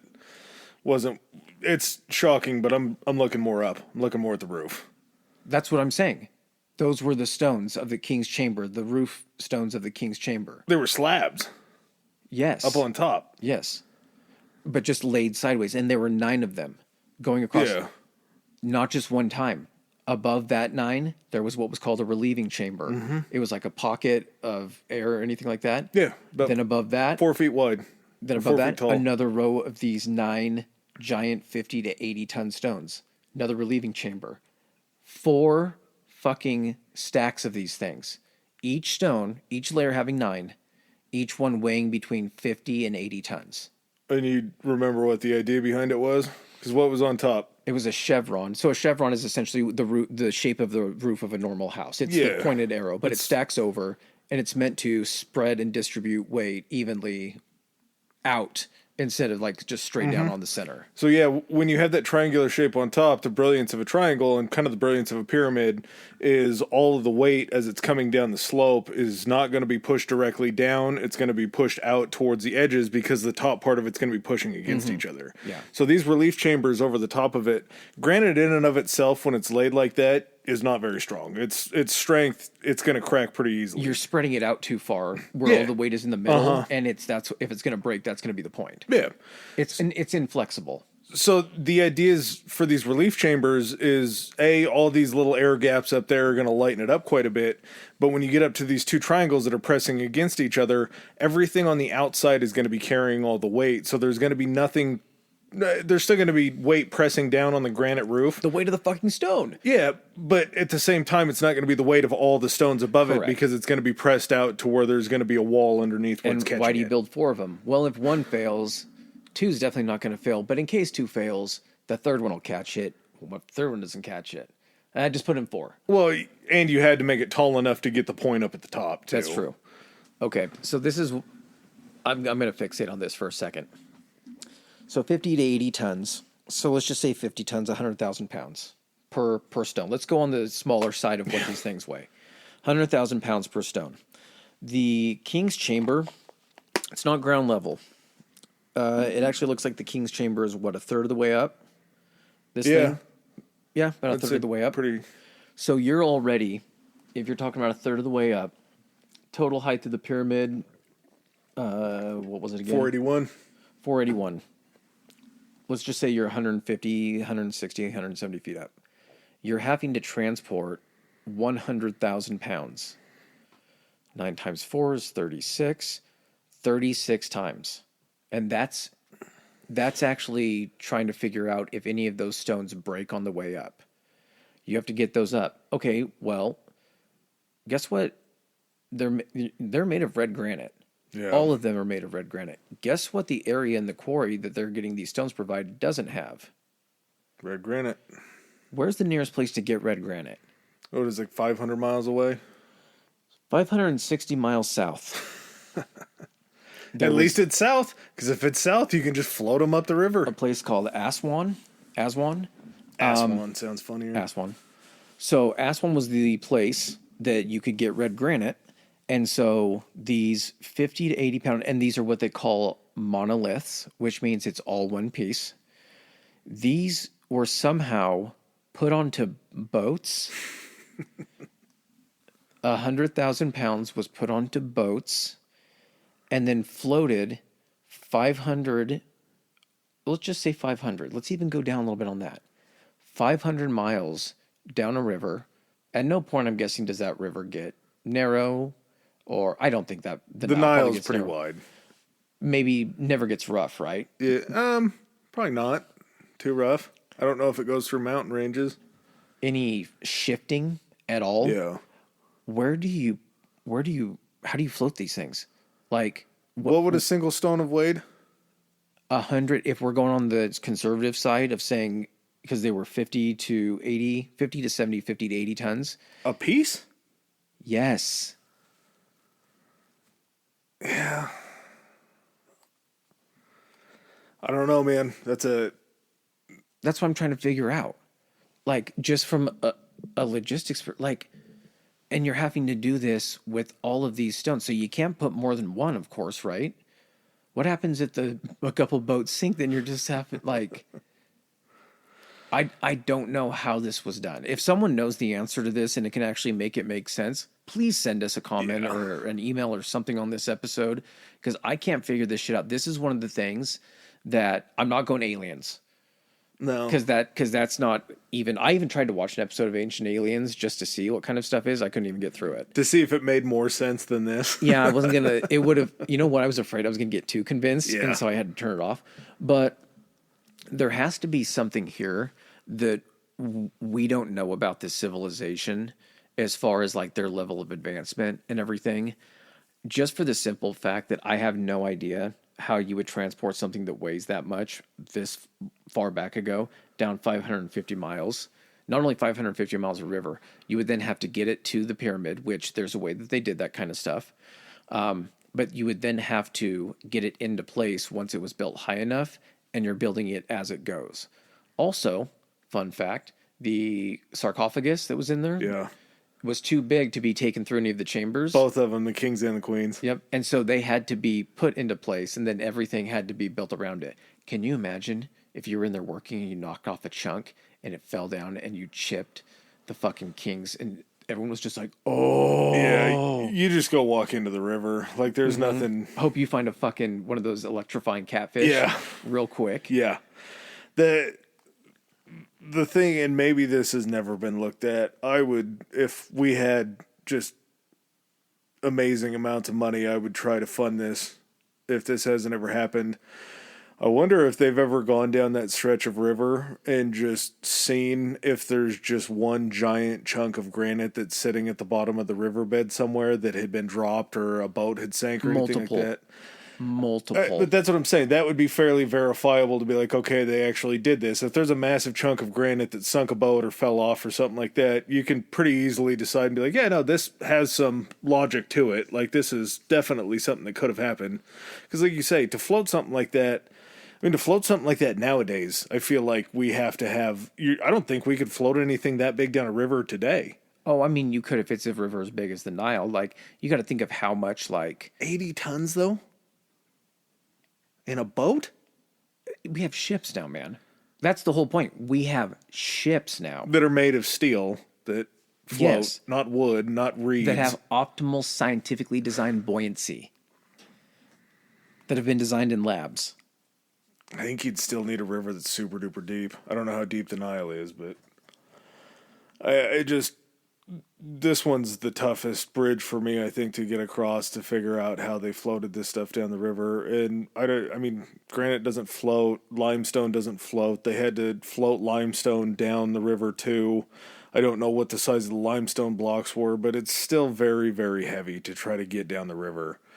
So, I mean, it happened because they found pieces. They found these pieces in the pyramids that they know only comes from so far away. So they had to have done it somehow.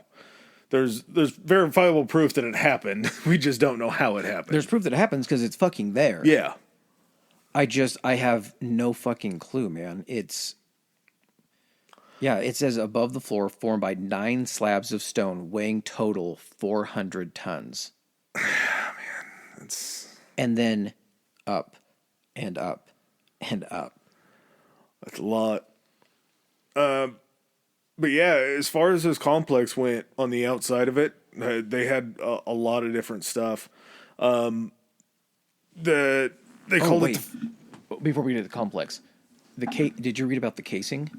How it was stripped off to make the mosques later on? Well, but like, if you're thinking about it, so looking at the pyramid right now, this kind of actually fucking blew my mind with this documentary I was watching. The guy was standing about like 10 feet away from the base of the pyramid. Yeah. And he was like, this marker on the ground is where the pyramid actually used to come out to. Oh, because of the thickness of the casing? Because not only that, but that's how many stones have been taken over the course of years from this thing, is that it actually pushed the thing in about 10 feet. All the casing got completely, there isn't any casing on this, which is crazy because the casing stones had to basically be almost like, they had to be almost triangular shaped, because if they're fitting in a square on one side, Yeah. then to make it smooth, it has to be triangular. There were 144,000 casing stones on this thing, which means that 144,000 casing stones have been stolen or removed from that period, in addition to all of the stones inside in the first layer that got taken off as well. Enough to, if you're looking at it, and if you look at the top of the pyramid, if you were to continue going at that angle, you wouldn't, it would only go up, I think they said maybe another 10 to 12 feet. The distance between the actual pyramid was new was, you said 481? I think so, And it was 554, so that's what, 27 feet? There was also another, what, 15 feet then or more on top of that, which means that the pyramid had to be wide enough then to accommodate going all the way up that additional 15 feet. Like the way we're seeing it now, it was bigger than that. Where the fuck did all those stones go, man? Giza is very, very close. I know it is. We talked about this too. Like, there's so many stones gone. How many people do you think have stones in private collections? A lot. I would say a lot. I don't think you're allowed to climb on the Great Pyramid anymore. You're only allowed to go if you have the access or you get the permissions. You're only able to go up to... People will take pictures on the first couple steps, and there's probably someone shooing them off and everything. You can get up to, which is I think is 5 or 6 levels up, the Robbers Tunnel. And that's where people enter. And usually if they're able to go in and view it, and then up a little bit from that, I don't even think you're allowed to go up toward that entrance. You used to be. Now you're not, though. So there was a lot of tourists over time, I'm sure, that chipped away at rock or stole something, or in the middle of the night backed a truck up and tried to yank one of these things out. Where are you going with the 2.5 fucking ton stone? You gotta hide it at that point too. But so for however long that it's been being protected, and however long someone would, be able to identify a truck pulling up big enough to haul one of those stones out, of all the years of warfare that the country has seen, all of the fucking conquerors that have come in there, Napoleon took some of that shit. We talked about this when we were texting this week. I was like, how much do you want to bet that inside one of Napoleon's palaces or anything like that, there was a giant chunk of the Great Pyramid? And he's like, see what I brought back? They just have a huge pile of these. There's an interesting theory with Napoleon that we'll get into when we get to the Sphinx, but I think he had a lot of respect for certain things. I definitely think he stole his fair share of things that he had respect for too. Oh yeah, 100%. He had so much respect for him, he wanted them to be his. I can't even imagine if he saw that and he was like, what am I going to get buried in? Yeah, there's just some big pyramid out on whatever island it was that he died in France. But there's so many things that don't have like an actual explanation that I can actually wrap my head around in regards to this. The thing with it only taking 27 years to complete, they said the workforce on this was probably around 30,000. They used to think it had to have taken like 100,000 people to do it. They're like, no, 30,000 guys could handle this. So Herodotus, who came down a very long time after this had been built, had written something about it, saying that the labor force worked part of the year and the labor force was 90,000 strong. Now, again, this guy didn't see it firsthand. Well, we'll put it this way. So Herodotus probably wasn't too far behind Cleopatra in the grand scheme of time. Anyone who's maybe heard this fact before, Cleopatra, the time of Cleopatra, is closer to today than it was to when the pyramids were built. She is closer to today in time than when the pyramids of Giza were completed. That's how fucking old these are. Herodotus was, I think, a ways before her, though. Even if he was a ways, he's going to come back. The thing's already going to kind of be probably a little bit degraded. How's he going to have any the thing about, didn't they call him the Great Liar as well? Yeah. So, of course, he's trying to pump up his stories and bump them up and everything. But, like, to just look at that and be like, I believe this took 90,000 men to complete. I honestly, looking at it today, have not knowing anything about this, I would have said more. I would have balled that up higher if I just had to guess. I think I still would have been like, I don't care if you have 1,000,000 Yeah. guys.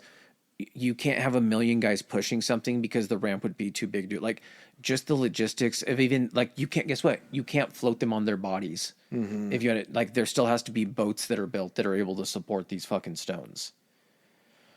So I mean, after this thing ends up being completed, how do you follow this? How do you follow this with an encore? Well, we got to get to the fun part of his burial complex. Oh yes, that's right. Because there's something that I really had no understanding, and I had to listen to it a few times to really get it. So his whole funeral complex, it's the pyramid. It had 2 mortuary temples in it where they believe like all the offerings and everything were left. They also, I think this is where they did the embalming and the mummification process, the preservation process. Was, Yeah, because it was a necropolis is basically what it still was, and so I would assume that they're doing literally all of that because it's so sacred and only certain people would have access to it, like the highest of high priests and everything to do this kind of stuff. I would assume that it was all done at this place, specifically built essentially for his corpse. So in these mortuary temples, this blew me away. These high priests would work in these mortuary temples, and there was a belief that the physical body would stay here. They would make statues as far as like effigies for the bodies, while the spiritual bodies were trying to reconcile with Ra and then come back down and complete in the perfect body. So these statues that they would have, these high priests would be in there for most of the day. They would do things like they would actually dress the statues in linens, and they would bless the statues. They would basically treat them like it was the body of the person outside of it, but they would do just all these different rituals inside these mortuaries that were happening like every day. You're so beautiful. Yeah. It puts on the headdress and it's like, you're beautiful. So these temples are like, we're going to take care of you in the afterlife. Beyond the temples, you had tombs for family and anybody that's in his court. So you're going to have anybody that was close to him. Yeah.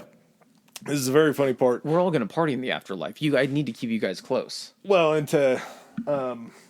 to maybe satisfy his first wife in the afterlife, he had 3 smaller pyramids that were erected on the burial complex for his other wives that he had after her. Still visible today. There's 3 smaller pyramids you can see. They get the pyramids, but they don't get to be in the big pyramid because they were the wives after the queen the first time. And then the weirdest thing is there's 2 large holes, and in one of the holes they found a completely deconstructed ship. Yeah, that was outside the pyramid, right outside. Outside the pyramid, but it was still in the complex for his pyramid. And this was his ship. The only thing about the ship was it didn't have a sail on it, so it could never go back upriver and fight against the current. And they also said that the oars... The spiritual current. You're not talking... No, the actual, like, if it was a boat that he had used. Oh, okay.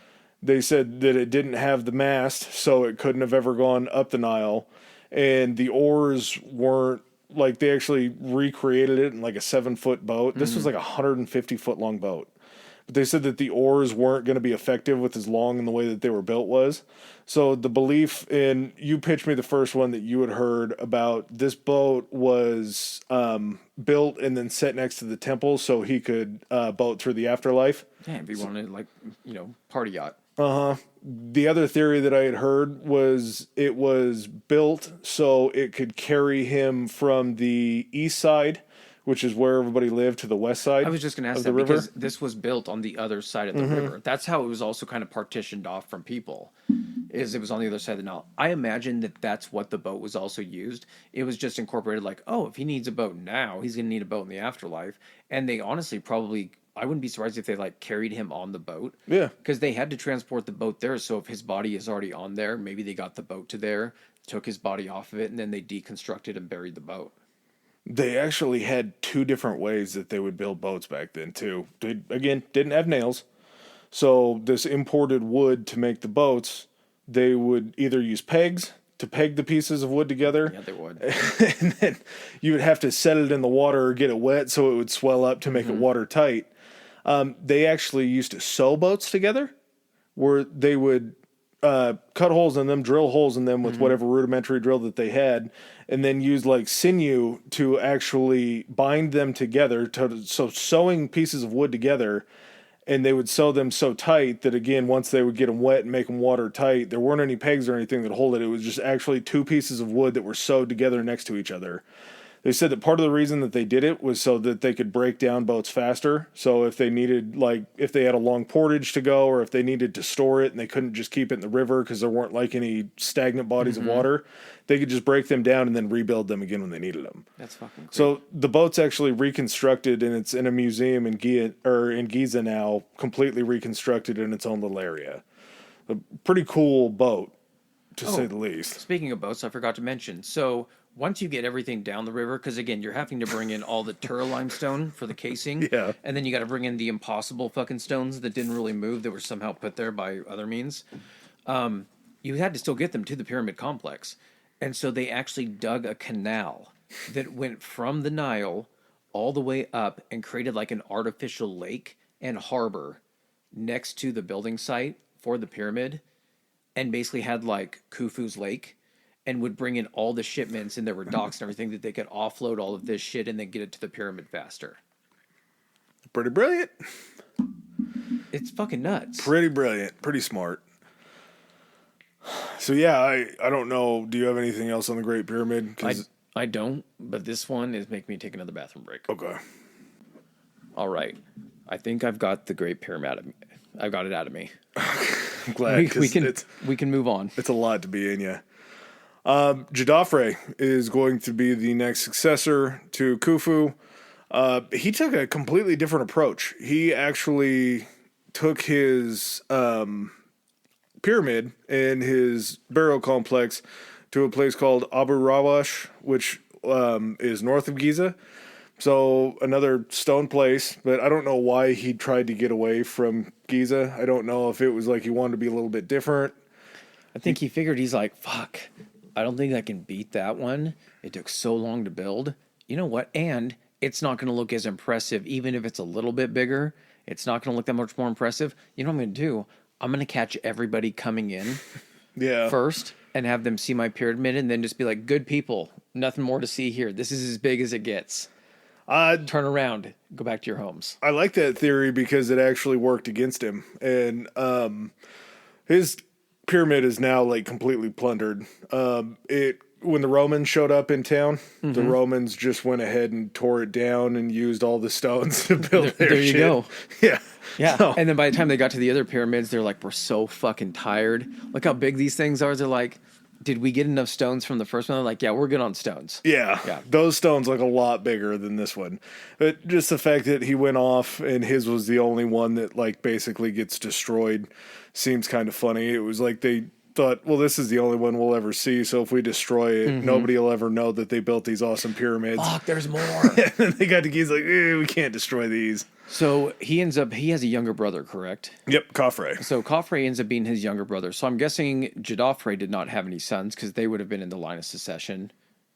Probably not. The line of succession is kind of a weird tentative thing. We talked about it. I spent too much time trying to figure it out. So these dynasties, with the way that they worked, a dynasty would continue if the king had a son that was born of him from his first queen. Okay. So his, I guess, full royal child.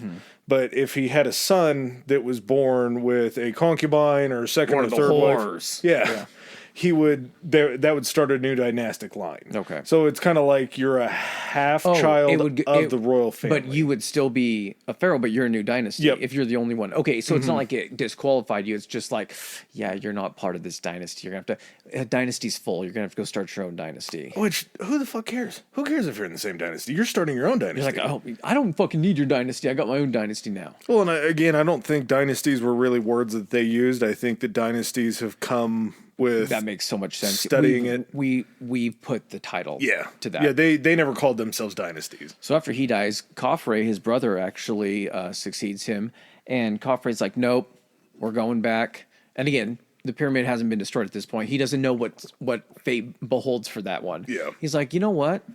Is there any way that we could build one next to Dad's, and it can be bigger?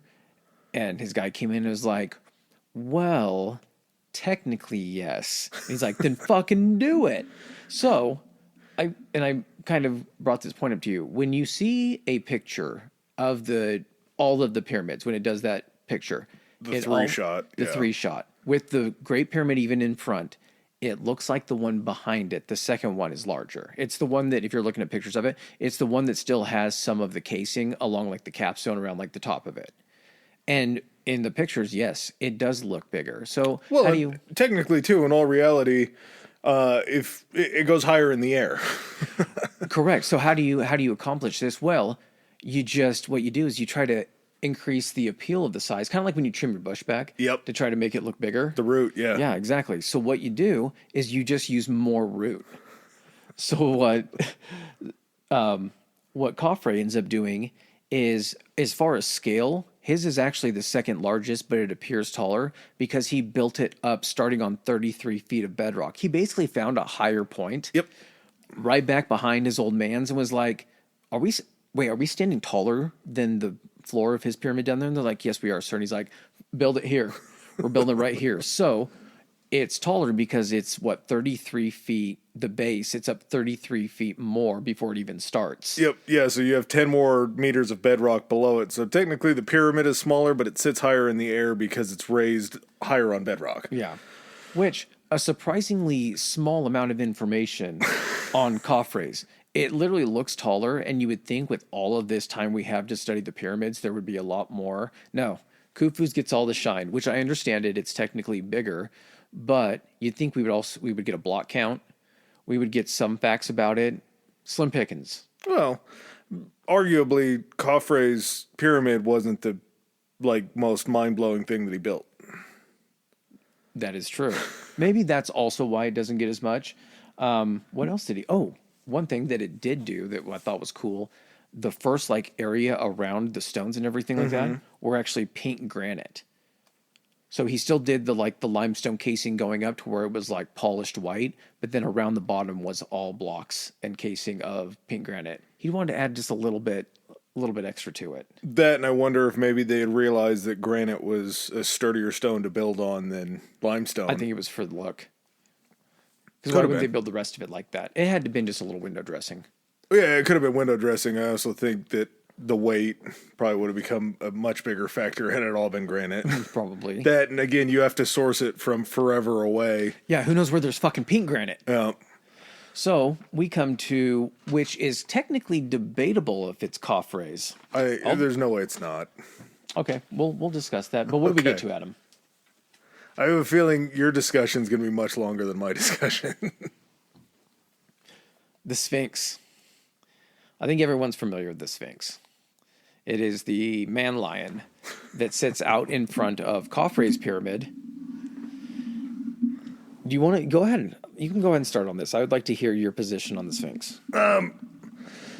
So, the Sphinx, it sits almost directly straight out in front of Khafre's pyramid, and it actually sits so directly out in front of it that each one of these pyramids had what's called a causeway. It's basically like a street. The causeway had to have just been where they brought everything up and where they let all the stones and everything in. It was just a road that was built for them to make that happen.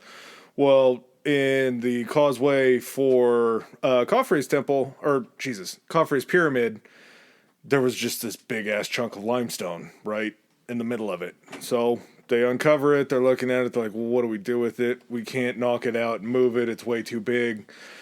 Khafre probably, and again, these are all theories, Khafre probably wanted to have something a little bit different than his father, his grandfather, everybody else who was building pyramids, and he kind of wanted to show his sign of more of a divine nature, I think. I think he did it. I don't think he looked at the block, because the crazy thing about the Sphinx, it is not made of blocks. It is actually shaped just out of, basically, they started carving, starting at the head, kind of like Petra. They started at the top, and they carved it all the way down, and then cleared the area around it. It is all one piece of stone. Yeah, which extremely impressive. The way that they carved it out, it is a lion at the back, and then it is a like a relief, a sculptured out of Khafre's face. And again, this is all inside of Khafre's pyramidal complex. So everything that is there is a dedication to him.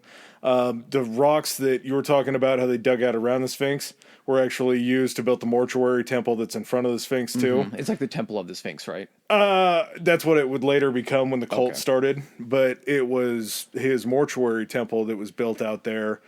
The interesting thing about it, and a point against, I think, a point for your side and a point against my side, is there's not a single inscription that connects Khafre to the Sphinx, as far as like there's no name or anything like that.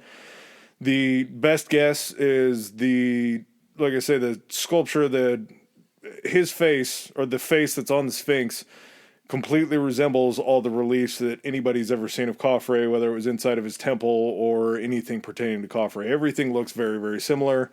It has a pharaoh's headdress on it, which some people confuse as hair. It's actually, the headdress on it is like the cobra style headdress that they wore. It's modeled after that. Underneath his chin, interestingly enough, pharaohs for some reason back in the day were pretty cool with like no hair. I don't know if it was a sign of purity to not have a lot of hair, but a lot of them would shave their heads, wear wigs during normal times. No facial hair, but they actually had this thing that it was like a hair dildo that they would strap underneath their chin, like a hairdo, yeah. They would strap underneath their chin, and it would actually have loops that would go up over their ears, so it would be like a braided goatee that they would wear out. Even the women, like a chin cod piece. Yeah, a lot like that, yes. And underneath the Sphinx's ears, there's actually drilled holes where something would have been able to hang down on the chin. They found it. Yeah. Part of it is in a library in Giza, and then the other part is in a museum in England. It's not on display. It's just sitting in the back, gaining dust. And, special people get to go back there. Well, yeah, I'm sure they do. Hey, you kids want to see the good shit? Egypt's made many requests to get it back because they think if they get it back, they might be able to put it back together and actually put it on the face of the Sphinx. So I think Egypt probably, I mean, they don't have any room for it. They don't have a reason to put it out because also it's a pretty bad look because then you have to explain how you got it, and that's not always great. But if they were to give that back, there is quite a few other Egyptian relics, such as the Rosetta Stone, that they're also you guys holding are done on using to. this, right? You got what you needed from it. How about you pass that back over? Here? Exactly. Well, and that dirty little Frenchman took it. If you start by giving back the Sphinx's goatee, then they're going to be asking for everything else next, and you kind of want to hold on to that shit, even though it's not yours. You were able to achieve getting it by scrupulous means, but you want to hold on to it. So I'm sure that one's not as big of a deal as all the other relics that they have, but it would be an idea to where they could go ahead and just attach it back, which I think would be pretty sweet to see it. There's also the myth that the nose was shot off by Napoleon with a cannon. But there are earlier accounts of Napoleon, like before he got there, accounts of people that saw it that did say that the nose was already missing. So, and again, Napoleon, he had a lot of great reverence for monuments and different things like that, but anything that he took anything that wasn't nailed down, and the Sphinx was just a little too big to be taken, so. Counter argument. Okay. So, I don't know. Oh, that wasn't my argument. That was just explaining it. So, I don't think Khafre built the Sphinx. And I think the Sphinx, I'm not saying the pyramids are or anything like that, but I think the Sphinx is actually older, and no idea where it comes from. I just believe it to be older than the pyramids. I think it may have been initially, just because of the layout and from kind of what I've heard, is looking at all of the other Egyptian sculpture and like statues and everything is always proportionate. There's never really, and there's several other like lions and sphinx that are actually carved. Glad you brought this up. Okay. That are proportionate. The head is so disproportionate to the body that what I think it was initially is whoever carved it beforehand, I believe that it was actually like a lion. And they said that even with like the chin thing, that there was like a lion goddess of the hunt or anything, because again, they were in Africa. And it was used as like a guard or some type of like, not a temple because it's all out of one piece of rock, but that because it was the lion, it had a mane and everything like that. When they recarved it and of course chipped away to make it look like Khafre. The other reason I think that is because the head itself has the least amount of erosion compared to like the area around it and also on the body. And all the accounts of when this thing was actually found, both during other dynasties and everything like that, it got covered by sand. Like the sand came in and like covered it, and they would be able to find it by where like the head was. So if the bottom of it is covered by sand, even for, a good period of, or, a short period of time, more than the head is covered, then the head should technically show the most erosion and be in the worst shape of everything. So it would only stand a reason that any of the eroded stuff, when they were recarving it, that layer would then be taken off when they were reshaping it into Khafre's head. The combination of that and just the proportion of it when all their other stuff appears to be very proportionate makes me think that that thing was there beforehand. I'm not going to get into the erosion shit or anything because I don't know about that, and it can kind of seem off the wall. But just from the fact of whatever the natural erosion there in the desert was, the head doesn't show it as much as the body. Do you want the bummer about the proportions? Sure. So underneath the Sphinx, there are just a bunch of cracks in the limestone through just all sorts of tectonic shifts and everything that have happened underneath it. It is on a plateau, so it's already raised up. Well, it's also, it can't move. It's one solid piece. It's not like the pyramid that could technically shift a little bit. Yeah. Because, again, it's one solid piece, so there's no relief going back and forth. So there's a bunch of cracks underneath it, and they said just sort of through the way that they've 3D scaled it and modeled it and seen where the cracks are, the reason that it's elongated is because the legs in the back, had they been shorter, it would have been over a fault line. So as you're chipping away and you're carving out the feet would just immediately crumble because there wouldn't be enough rock to be able to be held together. So they actually had to push it back because, and again, a theory, when they were carving out the feet, they realized that they couldn't make it that short because the toes and everything would just crumble over this line of this fault line that was right below it, this crack that was right below it. Okay. So they made it an extra amount longer so they could be able to construct everything. Because if the body is just over the fault line, it's not going to crack because it's still just one big piece. Whereas you're carving out a paw and a foot and everything like that, the pieces are going to be getting smaller. They're going to be less strength to it. So they're going to be more prone to cracking and falling apart. So as they were building it back and they realized they couldn't do it, they just continued to carve it back further and further until they found a space where they could do the feet correctly. How do they know about the fault line and like all the work that they did when they were building it? Because like I say, if they were carving it out and everything started to crumble, they realized that that wasn't a good spot for it. But how would they know that it was crumbling? Because they would be carving the feet. Not them. How do we know now that that's what they were doing? Because underneath the body, you can see where the cracks are. I like mine. Yeah, you like it, but there's still no explanation for why they would have done it. Why they would have recarved it or why they would have done a lion? What would the Sphinx be protecting on a plateau out away from any major city? That's what I'm saying. If it was built, essentially, if it was older, it could have essentially just been like an idol or something like that. Just out in the middle of nowhere? Maybe. Facing the wrong Unless direction? there was something, you understand that there could have also been something there on the Giza Plateau that was much smaller that stuff could have either been built on top of or demolished. We're gonna spend too much time on this. That. We're gonna put out what do you call it? A poll? Well, a poll, but like the thing that you can do on Insta or whatever. Is it a poll? Yeah, I think I'm just going poll. Okay, we're putting out a poll after this episode releases or by the time this episode releases to see what you guys think. Which one? Who's right? We're gonna let the people decide. Yeah. Yeah, so go actual built that way. Yeah, this thing was goddamn massive, even for just what it was. It was 66 feet tall, so 20 meters tall. The width on it was 62 feet or 19 meters, and the length was 240 feet or 73 meters. So yeah, much, much longer than anywhere else. More wiener dog shaped than lion shaped. Maybe that was it. Maybe we got it confused and it's a wiener dog body on a pharaoh's head. You think they started like worshiping Dachshunds? Could have been, yeah. It's the oldest known monument in Egypt. Again, we talked about the beard and everything like that. The stones that were cut from the Sphinx, like I say, were used to build a temple that wasn't completely finished out in front of it. So there was kind of some question on if Khafre had passed away during the time when they were building that kind of stuff. It's just it's such a massive thing. I mean, we have a Sphinx in Las Vegas, right next to the Luxor. Yeah, exactly. Oh, yeah, that reminds me. Also, for some scale for anybody here in the States that have been to Vegas, so the Luxor Pyramid, did I say it's a 3/4 scale? Yes. So it's 25% smaller. It's only 75% the size of the Great Pyramid of Giza. So if you've been to Vegas and you've seen that, fucking bigger. Yeah, and the one in Vegas is ginormous. So after moving on from the debatable construction projects of Khafre, who do we get to next?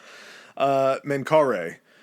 Menkaure is responsible for the smallest pyramid on the Giza Plateau.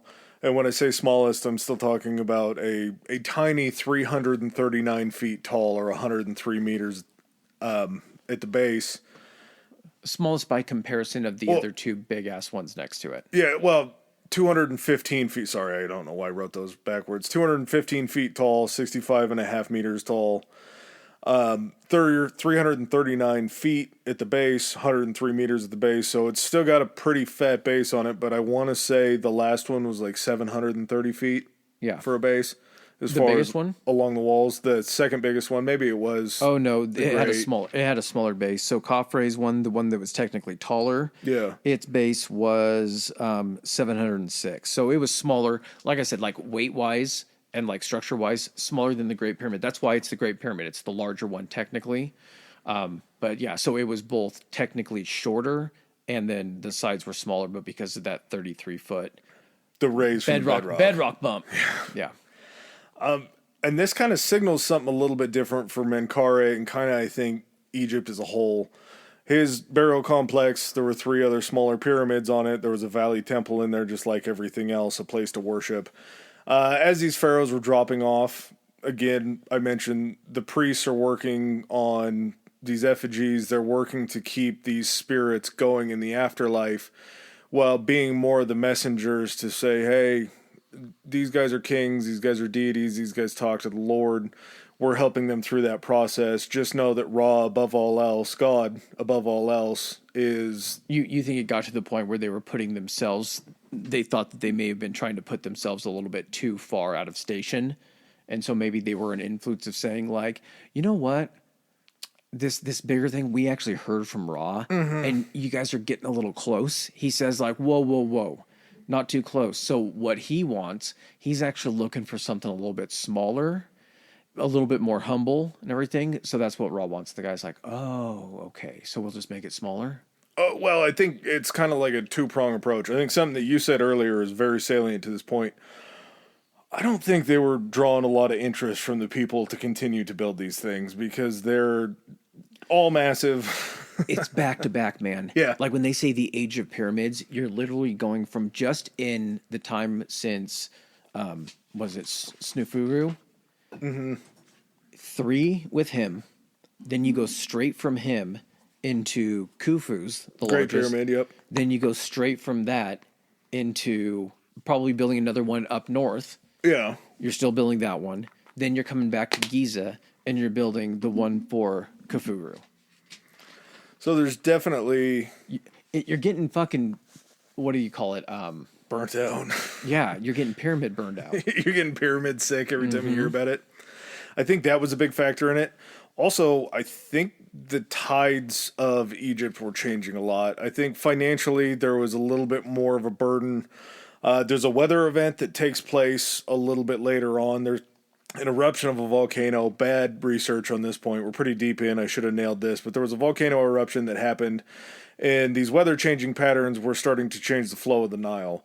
Obviously, you get a little less flow of water into the Nile. Your crop yields a little bit lower. That means you're going to have to eat into storage more. The next time it comes around, you're going to have to refill storage and you're going to have to keep filling mouths. Well, and I don't think it would take much either. If you get into any situation, we talk about this on several of the episodes, the only time that you can do stuff like this that isn't specifically necessary for survival is when all of that other stuff necessary for survival isn't in question or in any danger. Rivers change, you get off seasons. All it takes is 1 or 2 years where you don't get as much rainfall. And especially if you're one of these civilizations that's so attuned to what you think that your deities want, Yeah. and you're trying to interpret messages, and all of your messages are related to natural phenomenon and things like that, and the priests, you get a couple bad seasons, especially like let's imagine that the last one that was completed was Khufuru's. It's a huge pyramid, and all of a sudden, a couple years later, you have a drought. And then the next year you have a drought. And it's like, what was the last thing we did that was kind of in honor of the god and all this kind of stuff? And you're like, well, maybe it's punishment, or maybe we need to do something different. So I could definitely see kind of shying away from that. And then if you do get those, occurrences where your survival is threatened, you're going to have everyone's going to be in, panic mode trying to gather as many crops or grow them in different places. You're not, like you said, going to have a workforce that's not even willing, but available to come in and take care of these huge projects. So I think it's a combination. It's got to be, I don't think it's a combination. Never mind. I think it's got to be purely based upon what I don't want to say the economic status, but essentially the social status of the people of this area, of the people of Egypt are.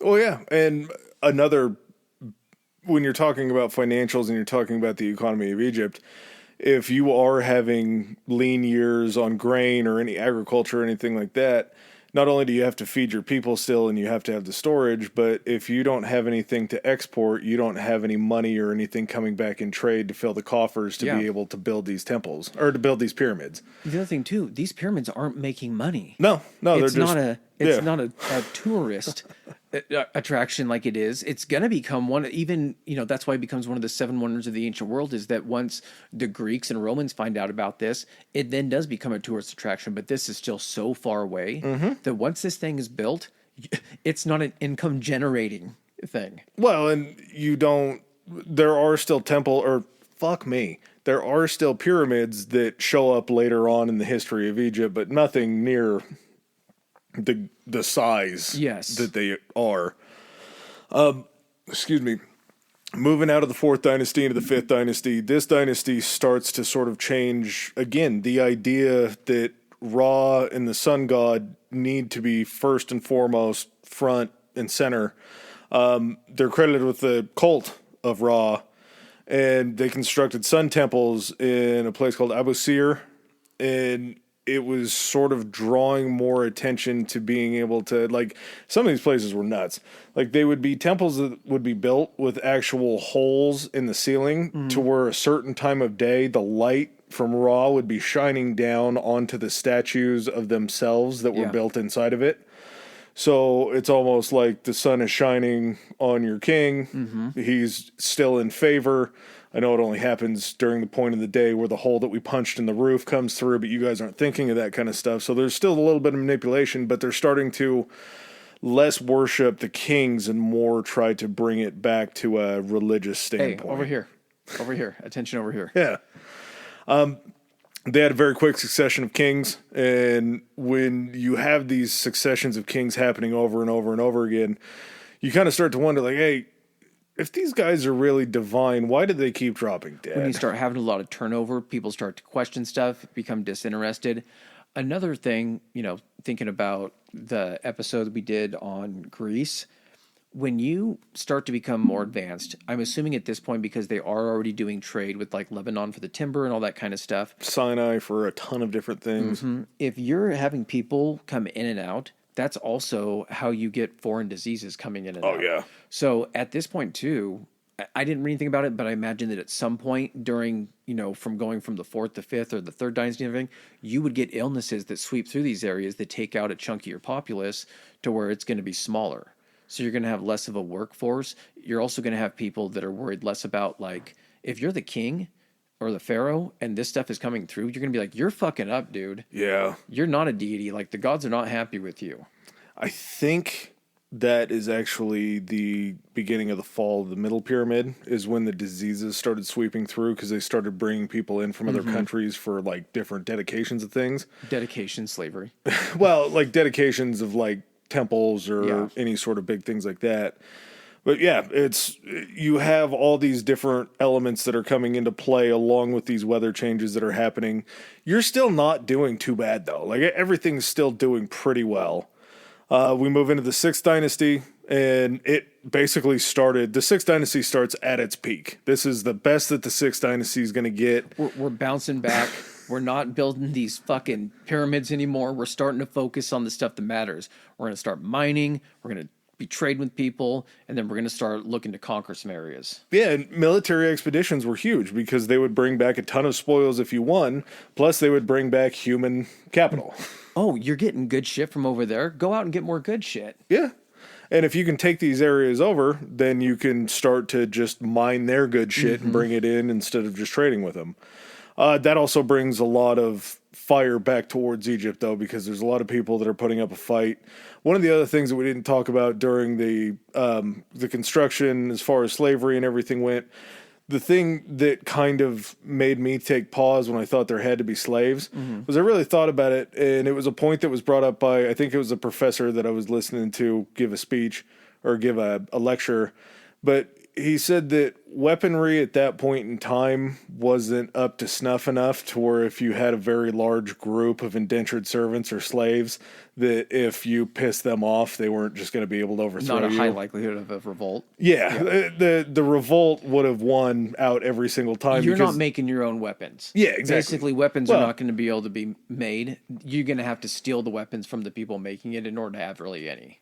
But the people that are watching over the slaves, they don't have weapons to be able to quell a mass rebellion. So if everybody just picks up a limestone rock out of the quarry and walks over to the dude and bashes him in the head, they can leave pretty quickly. Like there's not a lot of ways. There were like, I think, crude bows and arrows and shit like that. But one of the things that takes them down later on is people coming in on chariots that had understood horses and everything and how to battle that way. The Mongols completely conquered their entire empire because of horses. Yeah. Because they knew how to, like, that's the thing. It's cavalry. We've talked about this in Central America, man. If horses are this thing that it's a moving weapon. Yeah. Yeah, it's four-legged tank at that point. But they start to get a lot of blowback from that. They start to rely more on these regional governors called nomarchs. Well, yeah, you're conquering these new lands and everything. You're spreading out. You're not going to be able to instantly have control. So you have to establish leadership in these areas that then report to you for their leadership.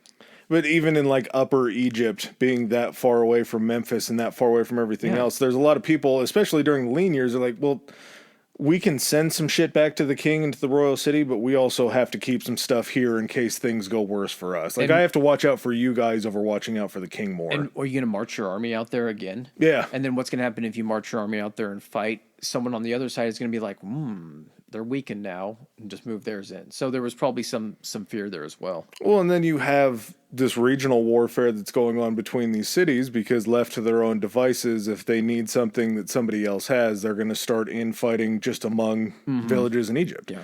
So you're going to have those kind of problems. Kind of the death knell, and I love this guy's name too, Pepe the Second. Nice. Pepe the Second Pharaoh Pepe the Second. Yeah, dude, it's just an awesome name. Like, could you imagine listening to somebody speak Egyptian and then they just fire out a Pepe the Second? I'm sad we didn't get a Pepe's Pyramid. Pepe's Pyramid would have been cool. It probably would have sold like tacos or something. But Pepe is arguably the longest ruling monarch in history. Pepe went ahead and ascended the throne at the age of 6 years old. So they believe that Pepe was probably like the ruler in name, but his mother was kind of the one behind the scenes. Yeah, it happened a lot where females would take kind of a behind the scenes role where they'd never be called the king, but there was a lot of rulership. There was one that happened during I think it was the Fifth Dynasty she was pretty cool. She did a lot of good stuff. But when Pepe comes in as a kid, whoever was running kind of the expeditions of it sent a lot of troops down into the southern portions of Africa to start kind of searching out, expanding, seeing what's out there. More south, you mean south of Egypt? Yeah, south like of not Egypt. Like South Africa. No. further down in Africa, Gotcha. but south of Egypt. And there's one story, I forgot this dude's name too. It's late in the episode and I forgot to look up these names. But he was a leader of an expedition and he actually found a little person. They think that it could have potentially been a pygmy from the tribe in Africa and brought it back. And this guy was so fired up about bringing this guy back that Pepe had actually written him a letter saying that he wanted to meet him. And he said, when you're bringing him You up wanted to meet the little guy? yeah. Okay. When you're bringing him up the boat, I want you to put your 2 biggest guards on each side of him so that way there's no chance of him falling out of the boat. Like, bring him to my temple at once. I must meet him. I must be around him. And there was something like, all the spoils that you brought back or everything that you brought back pales in comparison to this little man that you've brought me. And he was so fired up about the letter that he actually had it inscribed on the wall of his tomb, the letter He's word probably for seen word. everything else. Yeah, well, he's no. seen every other spoil, but he had never seen. He's like, so it's a child, and they're like, no. He was only like 10 at the time that this happened. No, I realize that, but what I'm saying is they're like, no, he is a man, but he is small like a child, and he's like, He's small like you. He's like, I'm not getting this. I need to see this guy. Like I said, the guy that was the leader of the expedition that brought him back was so happy to get a letter from the king that he actually had it inscribed in his tomb word for word what the letter said back from the king. Really? Yeah. So that's how we know that this all happened. But Pepe, and again, this is all, I've heard a million different numbers for his reign, but he was a very, very long reigning king. 94 years is disputed. They think that his reign was probably in the mid 80s and he could have died he at would be like 100. 94. He died at 100 is what they're... Could have died at 100 for 94 years, probably more likely. They said it was a very long time, so it could have been 80s and he might have died at age 94. But the problem with that is your king is supposed to be the leader of everything. And as time goes on and things don't change and you kind of get more of the same, you kind of get bored. As he gets older, all of his children, all the heirs, all the new kings and everything like that are also getting older at the same time. Well, here's the thing, too. That doesn't mean he was a good king. No, that didn't mean that not by his any reign... stretch. And if he's not a great king, or not even a competent king, you have 94 years. Let's even just say the 80 years. You have 80 years of possible mediocrity, poor leadership, that kind of stuff. That can fucking drive a civilization into the side of the mountain. Well, and if you're being attacked or anything like that, or you need to go on the offensive, the guy that's calling all the shots is too old to be worrying about. Yeah, Pop-Pop's behind the wheel, and he might not want to go out and run the troops or anything like that. So, like you say, as this mediocrity goes on, he finally drops off the face of the planet. He finally goes up and meets Ra. All of his heirs and all of the children that then would become king are so old that they're getting like 2-year rules in.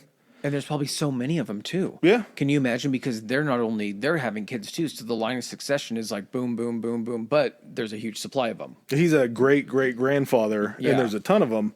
But as they're not living as long and they're going in and out, all these these nomarchs are like, well, I mean, we're not getting a lot of great leadership from the top. Let's just focus on us. And we see a divide of this upper and lower Egypt happen again, where kingship becomes nothing when ceremonial. and Hey, sure, you're the king. when your kingdom is divided, you don't have a kingdom to rule over. You just have a bunch of warring factions that are looking to And either your little piece of land. to take you out or to build up a resistance against you. So this is kind of where we see the fall into what's called the intermediate period. The intermediate period is just warring within Egypt before we get a ruler to reunite upper and lower. Yeah, where leadership is essentially just changing hands. Well, who's the most... It's not centralized, and like you said, it's not unified. So basically, it's a chaotic period where it's just kind of swapping hands. Sometimes it's not even swapping hands with people within like Egypt or anything like that. No. It's being taken over by foreign invaders and that kind of stuff. Well, and we have, this is how long Egyptian history is. We have 2 of these intermediate periods. Yeah. We have another one that comes up after the Middle Kingdom. Again, man, if we're talking about the 6th dynasty, the pyramids were during the 4th. We have the 6th here. We're still 1,000 years plus away from even like talking about like Cleopatra, The Ptolemaic reign, like Alexander, all that kind of stuff. So exactly why we couldn't handle this stuff in one episode. It's going to take several, which we'll cover over the course of making these things for you guys. But yeah, it's a meaty topic. Hopefully we wet your guys' beaks on it a little bit. And Do you have anything else on this thing? This might be the funnest part of Egyptian history as far as like the shit that they built. Later on down the line, when we start talking about Ramses and get into the Ptolemaic reigns and everything like that, it's so much more battle and war and taking over and being taken over. Well, that seems like a cool part. Yeah, and this is kind of where we start to see the intermingling of like the Israelite shit that's in the Bible that we've just passed.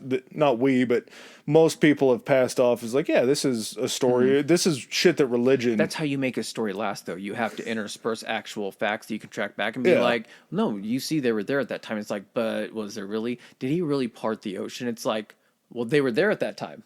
So like you have to have, it's like when you have to like pepper in kernels of truth when you're trying to tell a lie. So there's enough to ground it in reality. Oh, before we go, the story of Moses parting the Red Sea, not the first time that we have a story of somebody parting water in Egypt. Really? Yeah. So the first Sneferu, there was one story that they had picked off of something, and I don't even remember where it was. It must have been a tablet or something, but he was known as a fairly likable guy. In a sense, there was a story about him being ferried at an older age down the Nile, and he had women that were rowing for him, and one of the women was wearing an amulet. I believe it was turquoise. I think it was a turquoise amulet. And as she bent over to row, her amulet fell off and fell into the water. And he realized that she looked troubled. So he was like, hey, what's up? She's like, oh, my amulet slipped off and it fell into the Nile. He's like, I'm the king. Don't worry about it. I'll get you a new one. She's like, no, I want this one. This one is mine. And this is the one that I want. And this is what fell in the river. So he had a magician come down. As one does. It was either a magician or a priest. Honestly, I think they're probably right around the same thing in today's times. But he actually parted the Nile River to where they could find the amulet, so the amulet could be given back to the woman that was paddling his boat down the river. So, but Such a benevolent king, a man of the people. I don't know if maybe this is where the Moses parting the Red Sea story could have come from, but there is some previous fact that maybe was thrown into religious text. Yes, yeah. Little fan fiction that might have taken place after. Exactly.